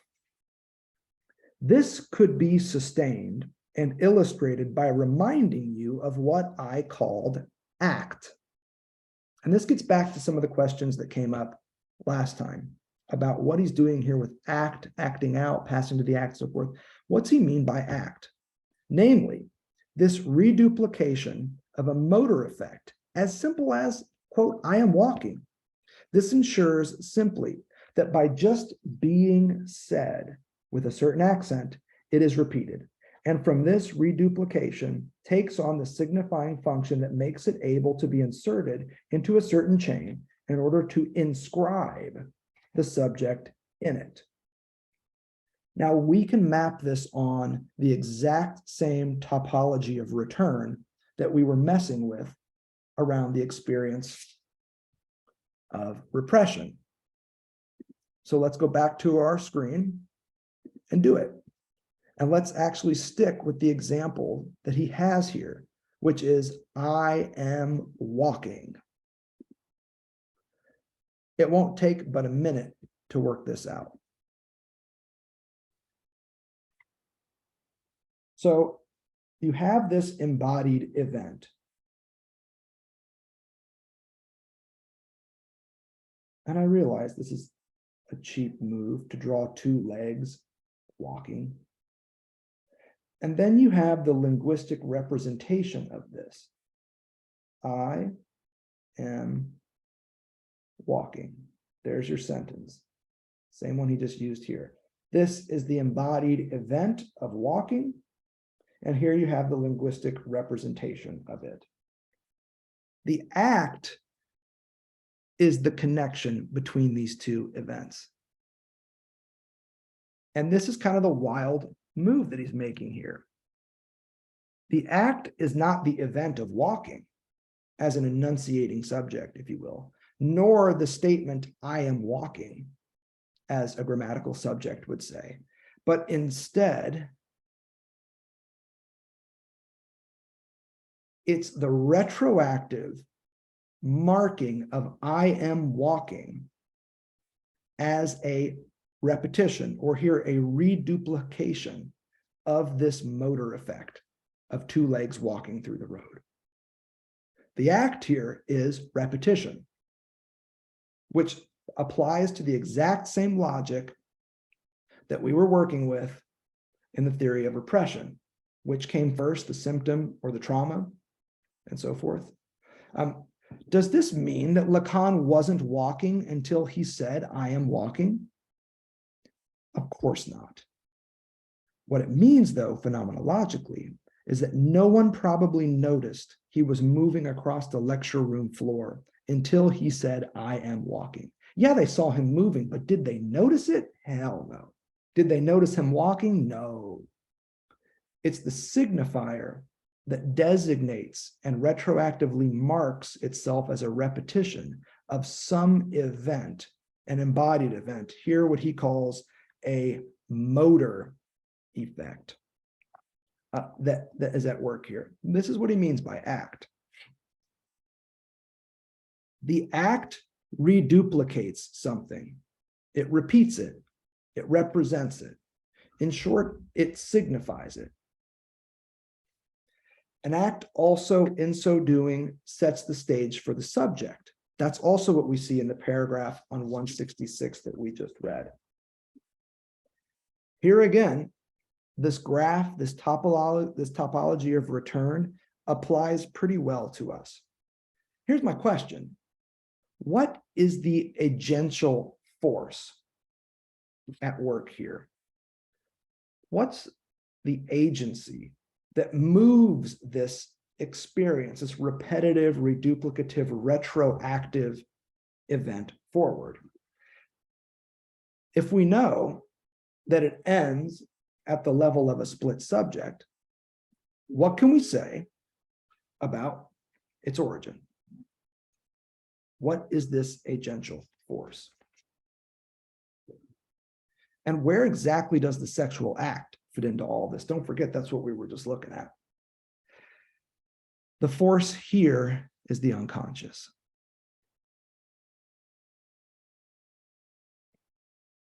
And the question we now want to ask is, what does the unconscious say about the sexual act?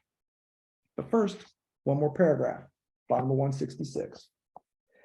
Is there in the sexual act this something which, in the same form, the subject might inscribe itself as sex, establishing in the same act its union to the subject of the sex that is described as opposite?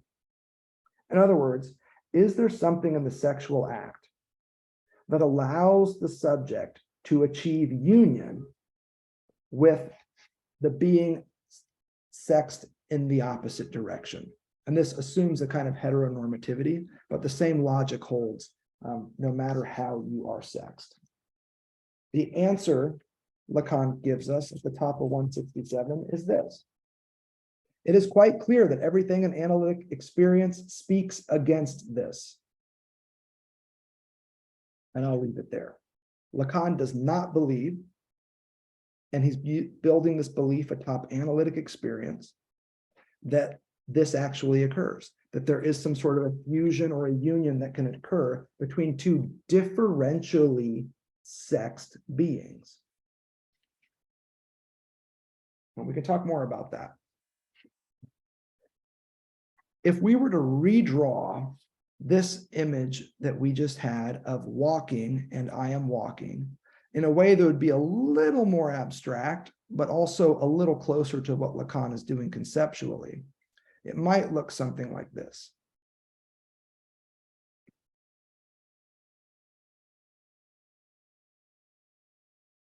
Here is the sexual act in all of its glory. Whether it brings you union or not, I'm wagering it does not. What you have over here are partial objects.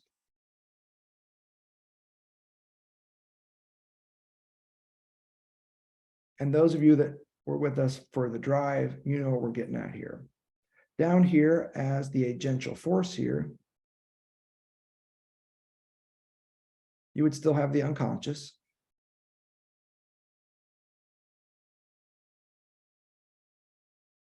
And we might pose as a question again, what pops up on this side now if we switch the process around? By constantly producing partial objects, the unconscious finds itself speaking about sexuality. This is what Lacan says on 166, specifically the sexual act. Now, what the unconscious says about the sexual act by producing one little a after another, it's a good way to understand what's happening with these partial objects. They're just little a's popping around. one lost object after another is that it does not, because it cannot exist. The sexual act, the unconscious tells us, by producing partial objects, does not because it cannot exist. At some level, the logic here is very simple. Sexed subjects, because they are bipolar, cannot achieve oneness, union with their oppositionally sexed partners. Again, try page 166. In other words, as Lacan puts it on the following page, 167, and I quote, "Because there is sexuality, there is no sexual act!" Exclamation point. Now, this is why the non-binary movement is so tempting.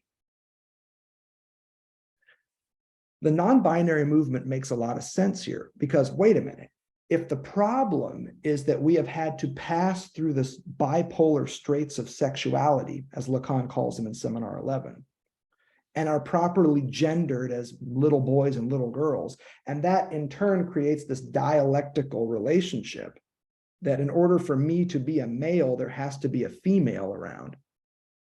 Isn't the answer to do away with these binaries and instead open the floor to all these other possibilities? A good Lacanian might respond, no, because now you've just created a new binary, a binary between the post-binary world you're creating and the pre-binary world that you are now opposed to. Maybe that would make you a good Hegelian and not a good Lacanian, but there might be something there as far as a critique of the non-binary movement. But I didn't come here to talk to you about that. I came here instead to do math. I'm not going to lie. But my math, as I learned last night at dinner from an 8-year-old, is pretty basic. She's learning division. And I'm like, what the hell is division? How do fractions work? I just can't even believe this. You know who else really doesn't seem to understand math? Lacan. That's right, I just said it. I think he's a pretty poor mathematician. At least a teacher of mathematics. In fact, Lacan kind of reminds me of every teacher of mathematics I've ever had. He makes it a miserable experience. And you got to work really hard to understand what the fuck is going on at a mathematical level. Again, I say this only to applaud the work of Alain Badiou, not to take a shit on Lacan. Because what Badiou has effectively done is combined a mathematician's brilliance with what Lacan is doing as a psychoanalyst, flirting with the idea of math. Now, but before we go into this mathematical mode, I see there's a question. What's up? Yeah, Sam, I just had a quick question. So when you were, the image you just erased, when you were talking about the reverse, that the unconscious produces the partial object that goes back to the sex. So and then you have the question mark at the bottom. I missed what that question mark resulting product would be. Yeah, I don't have an answer for that. And that may have been the reason why my hand went up. It's tempting to put the split subject there because, you know, it's always where the split subject seems to wind up in the elementary graph of desire. But you might be able to put something else in there, something maybe with a lowercase l like libido. Maybe like this pure undivided lamella-like thing that is the real lack that we endure when we pass through the bipolar straits of sexuality. I leave it as a question mark. I'm still thinking about it. All right, thank you so much. Yeah, it's a great question. I'm glad, Christopher, you're not gonna let us get off the hook there. It's a good question. And maybe we'll come up with an answer along the way. I don't want to rush into that one. If you've got an idea, by all means, hang on to it and share it when you can. Now, that said, how about a little more fuzzy math? What I'm going to try and do here is just do some basic mathematical work to explain what we're up to here. The fantasy of the sexual act, like that of the big other, is as follows, that 1 plus 1 equals, you guessed it, 1. Here, the 1 that is the result of this equation is, think about oneness, union, fusion, completeness, wholeness. 1 plus 1 equals 1 is the belief that if you take one sexual partner and another sexual partner and you put them together, the sexual act will result in their communion. If that's the fantasy, here's the fact. You know what 1 plus 1 equals in Lacan's work, as we've talked about in this series so many times. 1 plus 1 equals 3. This is the mathematics of objet. Because 1 plus 1, in order to have two distinct entities, there has to be a third element, a differential relationship that allows them to remain distinct. If you didn't have a differential relationship, those ones would collapse into one another. And you might have the very oneness we fantasize about. But that shit ain't the truth. This third element, this additional 1 that allows us to say in all fuzzy mathematical logic that 1 plus 1 equals 3, is the relationship, differential relationship between the two ones, between the two partners. Lacan is always going to say, oh, this is the signifier, because the signifier represents the subject to another signifier. So we've always got signifiers between us. And that's okay. I think that's an okay thing that he says. I don't think it's very helpful, though, in understanding what it is that prevents our fantasy of sexual relations from ever becoming a reality. Page 169. And even if you don't have the manuscript in front of you, I throw this out so that you can have access to it when you need it, if you need it, if you need to come back to this. Check out how Lacan is framing some of this stuff on page 169. Simply, there is no male without a female. This is of the order of the real. This has nothing to do with logic, at least in our day.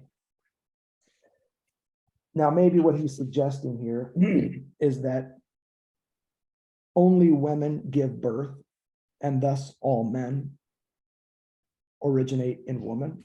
That could be the very real biological dimension he's speaking of here, but I don't want to presume that. And then there's the contrary, the contradictory, he says, which means the following. If something is male, then it is not non-male, nothing else. It is a matter of finding our way in these two distinct formulas. The second is of the symbolic order. It is a symbolic convention, which has a name, precisely the excluded third.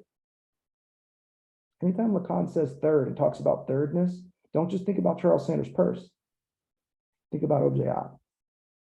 This ought to make us sense sufficiently that it is not from this angle that we are going to be able to arrange things, since at the start, we have sufficiently accentuated the function of a difference as being essential to the status of the sexed dyad. That's important. There's a difference that is essential to the status of the sexed dyad. That difference is the third element, uncountable, this additional one too many. It's a one too many that prevents that dyad from ever being reduced, closed. There's no monadology of sex, according to Lacan. There's only a dyadology of sex. And that's the reason why there is no sexual relation. If it can be grounded, I mean subjectively, we will need this third. There's something about this third that is necessary in order to make sense of the sexual relation, according to Lacan. Let us try. Let us not try. Let us not make an ugly grimace by claiming to attempt what we have already introduced, namely the logical status of the contrary. We don't need to continue with this. It's on page 169. You can stick with it. We also don't need to reiterate that the algebraic symbol for this difference that is essential to the dyad implicit in every sexual relation is marked by little a in Lacan's algebra. I wonder, do we need to say more about how we get this little a in Lacanian psychoanalytic thought? His approach to the castration complex is the easiest and quickest way to mark this thing out. But maybe we don't need it. I tempt myself always with wanting to draw triangles and squares when we're working on this material.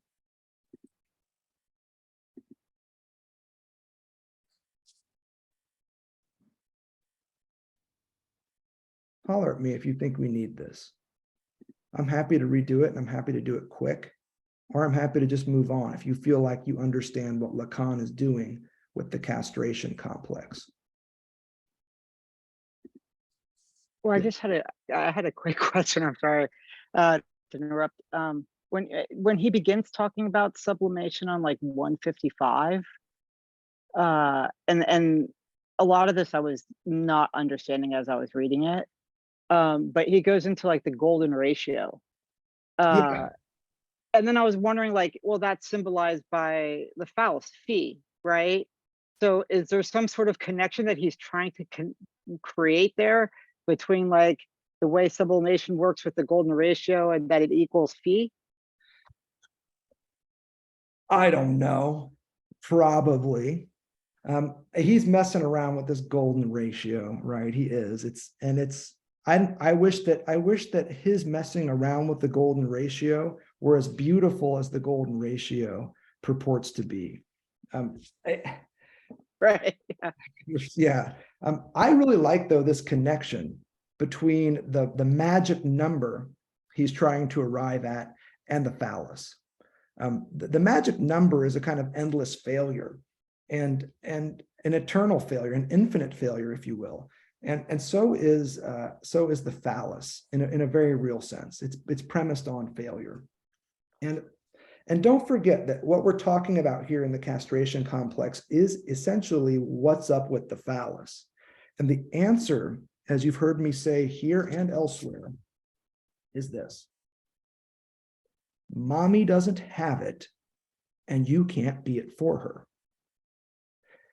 The experience of castration is the experience, if it's done well, and you've heard from me before from our lectures on seminar 10, 11, and forward, what it means to do this well, to perform the paternal function well, as I understand it reading Lacan, is that it would result in the child feeling like the maternal figure, the original big other, doesn't have the phallus. In other words, that she is barred, that she is lacking. And crucially, that the child can't be it for her, can't fill her in that way. Now, those of you that are keen readers of Lacan or clinical structures can hear me alluding to Lacan's theory of the clinical structure of perversion. The pervert is precisely someone who believes that they can be the phallus for the other. I can be your dildo. I can be that for you. Climb aboard, let's find out. That's what the pervert oftentimes thinks and says. But for the neurotic, normal in the sense of typical how things unfold, there's this dialectic between having and being that the castration complex opens up. When minus phi sets in, when castration takes form, when the paternal function as the no of the father, as prohibition, as alienation, fill in the blank, there are tons of words for this.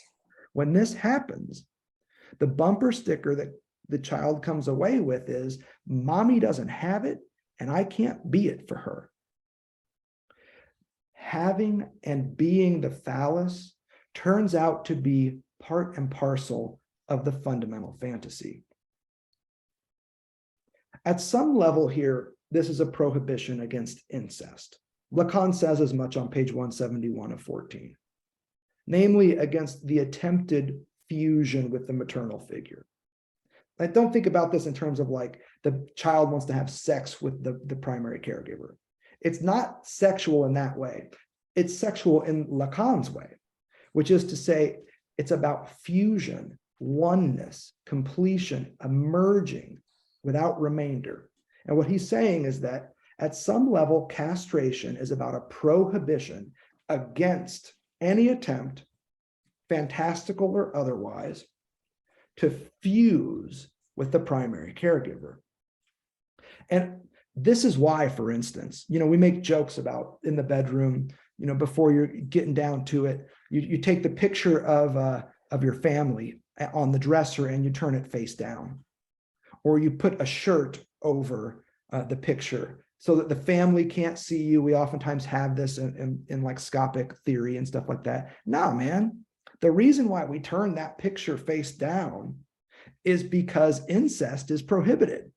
Mommy ain't allowed to be there in the type of oneness we're about to pursue. So that's one way to read what's coming out of the castration complex and this bumper sticker about having versus being the phallus.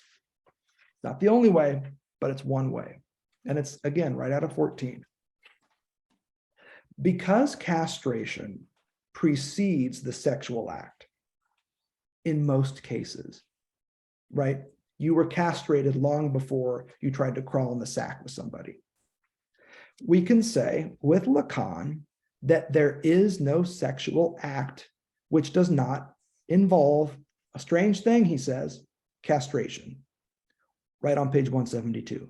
There is no sexual act which does not involve a strange thing, he says, castration. And before it, we would add in our reading of 11 and our lectures on the drive, sexuation. So before the sexual act would occur, there would be first the passage of the living being through the binary straits of sexuality that Lacan talks about in 11, resulting in a real lack. And then there would be the process of alienation. Remember where we started our series on 14, which is the passage of the living subject through language, through society, resulting in the experience of alienation. Here I'm using the word castration for that. So before any sexual act, any attempt to fuse with another being, as Lacan understands a sexual act, there would be first sexuation and second castration. This is part of what Lacan's getting at here. There's no sexual act which does not involve castration. The third uncountable, elusive element in every sexual rapport is the forgotten fact that everybody involved is not only sexed, but also castrated. You are sexed and castrated before you turn the picture face down and crawl in the sack. They are sexed and castrated before they smile as you turn the picture upside down and crawl in the sack. Behind every experience of lack, symbolized in the algebra with a little a, is an experience of loss, here symbolized by the minus phi, a removing of something. That's really what the cause of desire is. It's an experience of loss coupled with an experience of lack. They are not the same. To lose something is a different experience than to lack it. The previous cut, represented by minus phi, couples with the present wound, represented by objet A, to produce an object, cause, and effect of desire. Lacan's point here is that behind every little a, in every fantasy, there is a minus phi, a forgotten loss. This is what the discourse of the unconscious says about sex. Page 175. And it says it in the form of the symptom. Page 177, which Lacan defines as something that goes wrong. Let me say that again. This is important. Behind every experience of lack, there is an experience of loss. Behind every objet A, there is a minus phi. This is what the discourse of the unconscious says about sex. And don't forget, in the 170s here, this is what Lacan's trying to figure out is, we've determined that the unconscious doesn't speak sex, it talks about sex. And then the question is, what does it say about sex? And here's the answer. It says behind every experience of lack, there is an experience of loss. And it says this in the form of a symptom. Now, you can fill in the blank what that symptom might be. Lacan's just going to give us a definition on 177. The symptom is something that goes wrong. This is why we so often fantasize about things going just right, especially in the bedroom. We fantasize about things going just right in sexual relations because all too often things go wrong. And that is what the unconscious says about sex.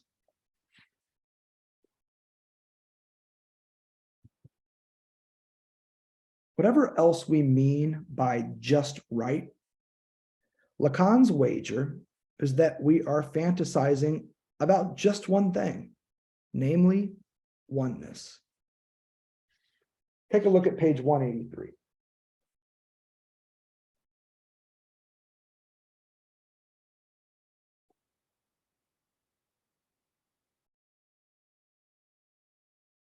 That is what the one is, the sex unit, nothing more. You know what? If I was going to open like a nightclub here in my beloved city of San Francisco, you know what I would call it? The sex unit. What a great name for a club, the sex unit, or like a great name for like perfume or cologne. Give me some of that sex unit. That is what the one is. It's the sex unit and nothing more, Lacan says on page 183. And then in the next paragraph, note the words unitive, unites, fusion, lost paradise, fusion again on page 183. The sex unit is an attempt at union, totality, completion, plenitude. That's not the topic I wanted to leave you though. It's a good one though, because I got to open that club called the sex unit.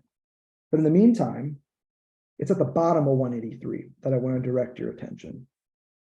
I am beginning today precisely by remarking that if jouissance value, that's a good one for those of you who like seminars 16 and 17, by remarking that if jouissance value takes its origin in the lack marked by the castration complex, in other words, the prohibition of autoeroticism being brought to bear on a precise organ, which only plays there the role and the function of introducing this element of a unit, Here's the thing. We dream of ones because we live as negative ones. That's part of what he's getting at here, to get at these units. But very quickly after that, he shifts to that question that we just heard from the audience about the phallus. What is this precise organ here, which only plays there the role and function of introducing this element of unit at the inauguration of a status of exchange? What's happening here? What is this precise organ that the castration complex prohibits our autoerotic enjoyment of? See, that's the other part here. The castration complex doesn't just prohibit incest at the level of fusion with the maternal function or the maternal figure. It also prohibits the autoerotic enjoyment of a precise organ. Scroll down a little bit more. Namely, that it is insofar as the phallus designates from something raised to a value by this less, which the castration complex constitutes, this something which constitutes precisely the distance between small o and the unit of sex. Now we're starting to get somewhere. Here, it's not just a prohibition against incest again, but more precisely, a prohibition against autoerotic enjoyment of the phallus. That's what we're seeing here on 183. What's the phallus here? It is a pocket-sized slide rule of sorts, atop which the notion of the unit, the sex unit, in exchange relations, capitalist especially, is founded. You hear Lacan messing around with measurement, slide rules, small enough to fit in your pocket throughout seminar 14, or at least in a couple of key spots. And this is what we're after here with the phallus. It's a pocket-sized slide rule that gives us the foundation by having it taken from us of the unit, the sex unit, but also more broadly, he's making a broader claim here, a Marxist claim even, about exchange relations, that the basis for the unit, whatever it is, in exchange relations, is the phallus, a phallus that has been minused, subtracted, placed under erasure. That's what he means here by raised to a value by a less. That's a weird way of saying minus v. It is starting from there, as the whole experience teaches us, that the individual who is going to come to be raised to the function of partner, this is also part of what he's doing with sublimation. You heard it from me, here it is in Lacan.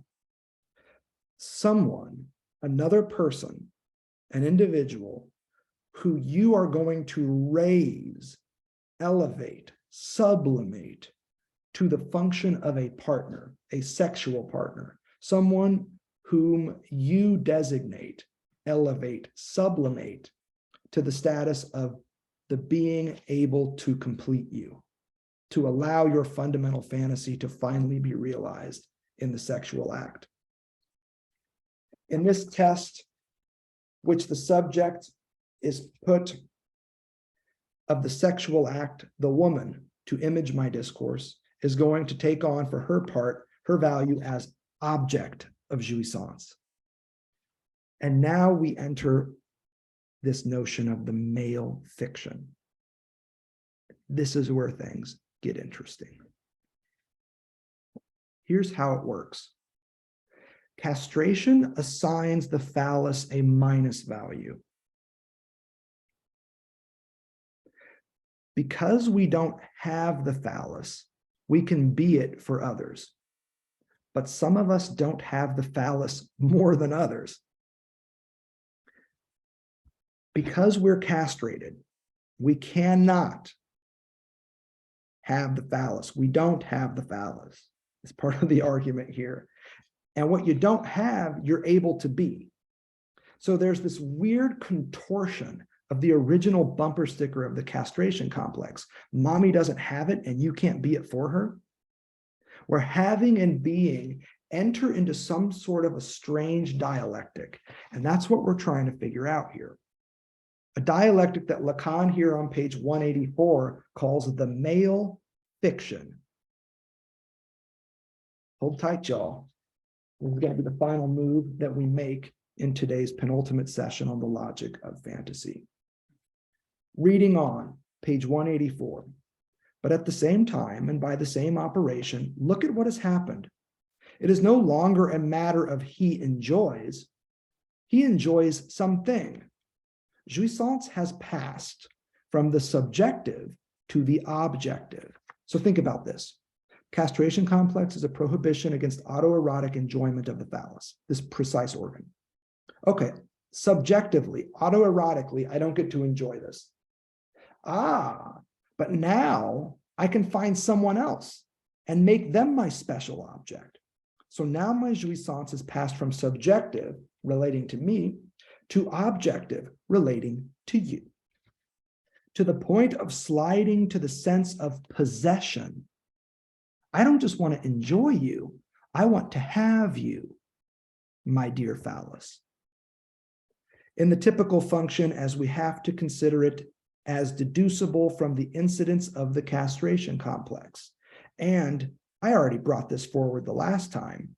It is constituted by this change of direction, which makes the sexual partner a phallic object. Something that you hope will make you whole again. A point I'm only highlighting here in the direction of the quote man to the quote woman, insofar as it is here that the operation is, as I might say, most scandalous. For it can be articulated, of course, just as much in the other direction. In other words, from quote woman to quote man, except that the woman does not have to make the same sacrifice, since it is already attributed to her at the beginning. You know where he's going with that. I don't need to spend any time with it. In other words, I'm underlining the position of what I would call the male fiction. If you've got ears to hear, phallic jouissance, which can be expressed more or less as follows. Hold on, y'all, this is going to get weird. One is what has. There is no one happier than a chap who has never seen further than the end of his nose and who expresses a provocative formula like that. To have or not, one is what has. The one who has you know what. The one who has you know what. And then one has what is. The two things hold up. What is the object of desire. It is the woman. All right, so let's break this down a little bit because, come on, man. I don't know if this is lost in translation or if Lacan is just legit talking crazy at this point. Here's where I think it's cracking here. To lack something is to be incomplete. If I experience myself as lacking a new smartwatch, I feel myself as being incomplete. And so the dialectic tells me also that to have is to be complete, whole, one. To lack, to not have, is to be incomplete. And to have, as a result, must be to be complete. Dispossession, lacking, possession, completion. This is that dialectic of being and having that the male fantasy starts playing out. If I lack something, I'm incomplete. So if I have it, I must experience completion. What is it that he hopes to have? Well, you see where we're going with this. What I should call this simplistic fiction is being seriously revised. For some time, people have noticed that it is a bit more complicated. But again, in a report named Direction of the Treatment and the Principles of Its Power, you know where to find that one, I thought I had to re-articulate with care that people do not seem to have seen very clearly what is involved and what I would oppose to this male fiction as being, to take up another of my words from last time, the value, one is not what one has. This is not altogether the same sentence. Pay attention, huh? And he's telling y'all, pay attention. One is what has, but one is not what one has. In other words, it is insofar as the man has the phallic organ that he is not it. Which implies that, on the other hand, one can and even is what one has, what one does not have. Namely, it is precisely insofar as she does not have the phallus that woman can take on its value. Again, I don't know what's getting lost in translation here. I sure wish Bruce Fink would get in here and give us a proper English translation. But here's what I think Lacan is saying. Part of this male fiction, the logic of which is, as we just heard, to lack is to be incomplete, so to have is to be complete. Part of the fantasy or the fiction spins out atop that logic like this. Man has woman, so he can't be the phallus. If I have it, I can't be it. Woman does not have the phallus, and here again, she doesn't have it more than man, as Lacan points out. She didn't have to make the same sacrifice, Lacan says. Think about his work on circumcision in Seminar 10 and how that links up and delinks with what he's doing with castration. Woman does not have the phallus, so she can be it. Here it is again. Man has woman as his phallic object. So he certainly can't be the phallus himself. Woman doesn't have the phallus and doesn't have it more than I, male, also castrated. She lacks it more than I do even. So all the more reason for her to be it. Here is how this dialectic of being and having gets played out in male fantasies of wholeness. You might even add obsessional fantasies of wholeness for the clinicians in the group. But this male fiction is a contortion of the original dialectic of having and being that we see emerge from Lacan's account of the castration complex. Mommy doesn't have the phallus, and you can't be it for her. Here, the male takes that and says, aha, woman doesn't have it, and I'm certainly not going to be it, so maybe she can be it for me. I can have the woman. And as a result, I'm not going to be the phallus. Whew. Close call, right, guys? Woman does not have the phallus. So why can't she just be it for me? This is where Lacan starts to unfold his theory of phallic jouissance. It's proto here. It's still just getting going. But notice the move that he makes right after this. Such are the points that it is extremely necessary to articulate at the start of any induction into what the unconscious says about sex. This is where we have to start, Lacan says, if we're going to understand what the unconscious says about sex. And then notice the move down at the bottom. Lacan gets biblical. And anytime he gets biblical, there's usually something hot right before or right after. No surprise here. He goes to the book of Genesis, describing for us so well, namely, the woman conceived of as this something of which the body of man has been deprived.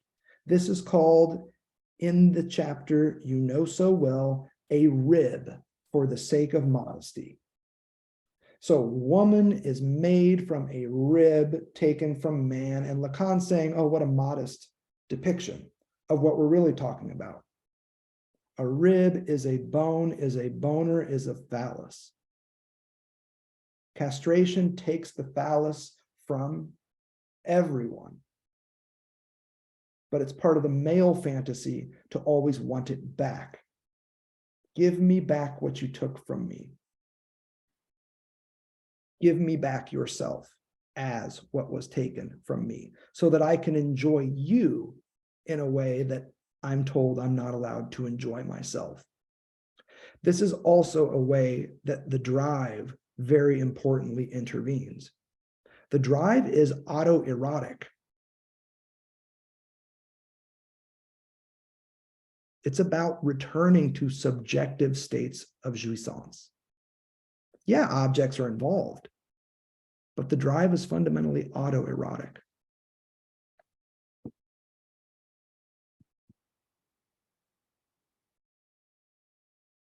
In our series on the drive, we talked about the living subject, a subject who has passed through the bipolar straits of sexuation and the equally splintering gyre of language. You know this, of alienation. Here in 14, in the passages that we've been reading, I'm inclined to ask a different question. Not what is the living subject, but what is the sexual subject? What exactly is the sexual subject, according to Lacan? A clue comes to us on page 192, where Lacan says the sexual subject equals 1 plus A, or in our fuzzy math, 1 plus 0.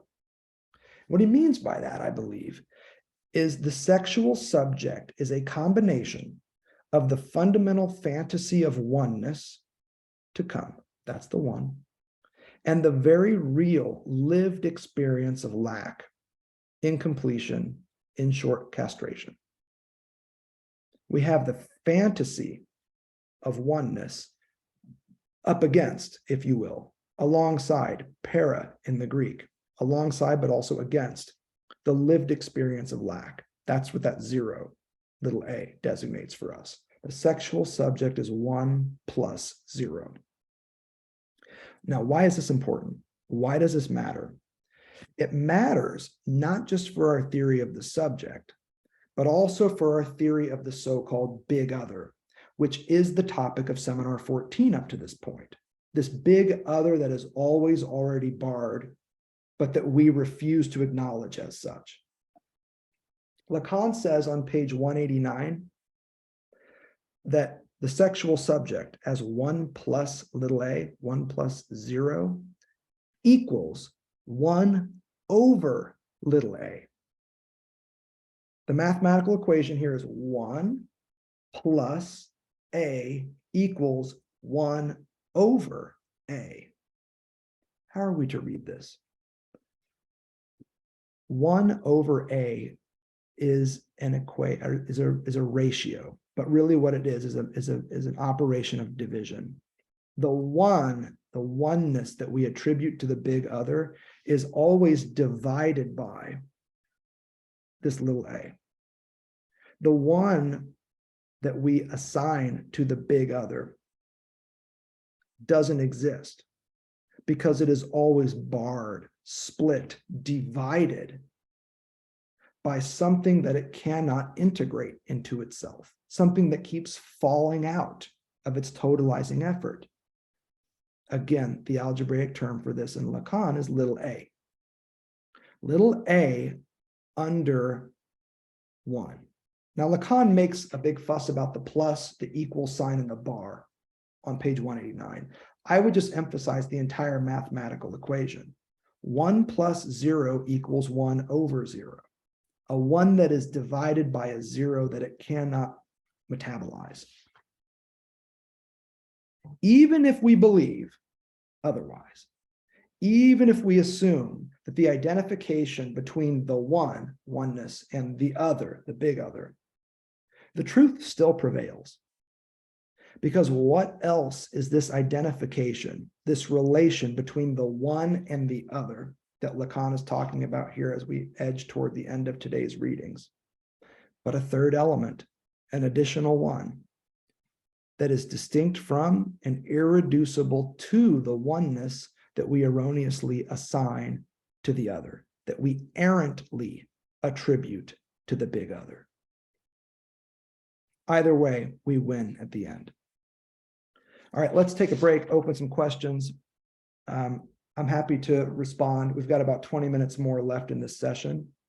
I'll go ahead and stop the recording so that we can speak freely, as we always do after these recordings stop.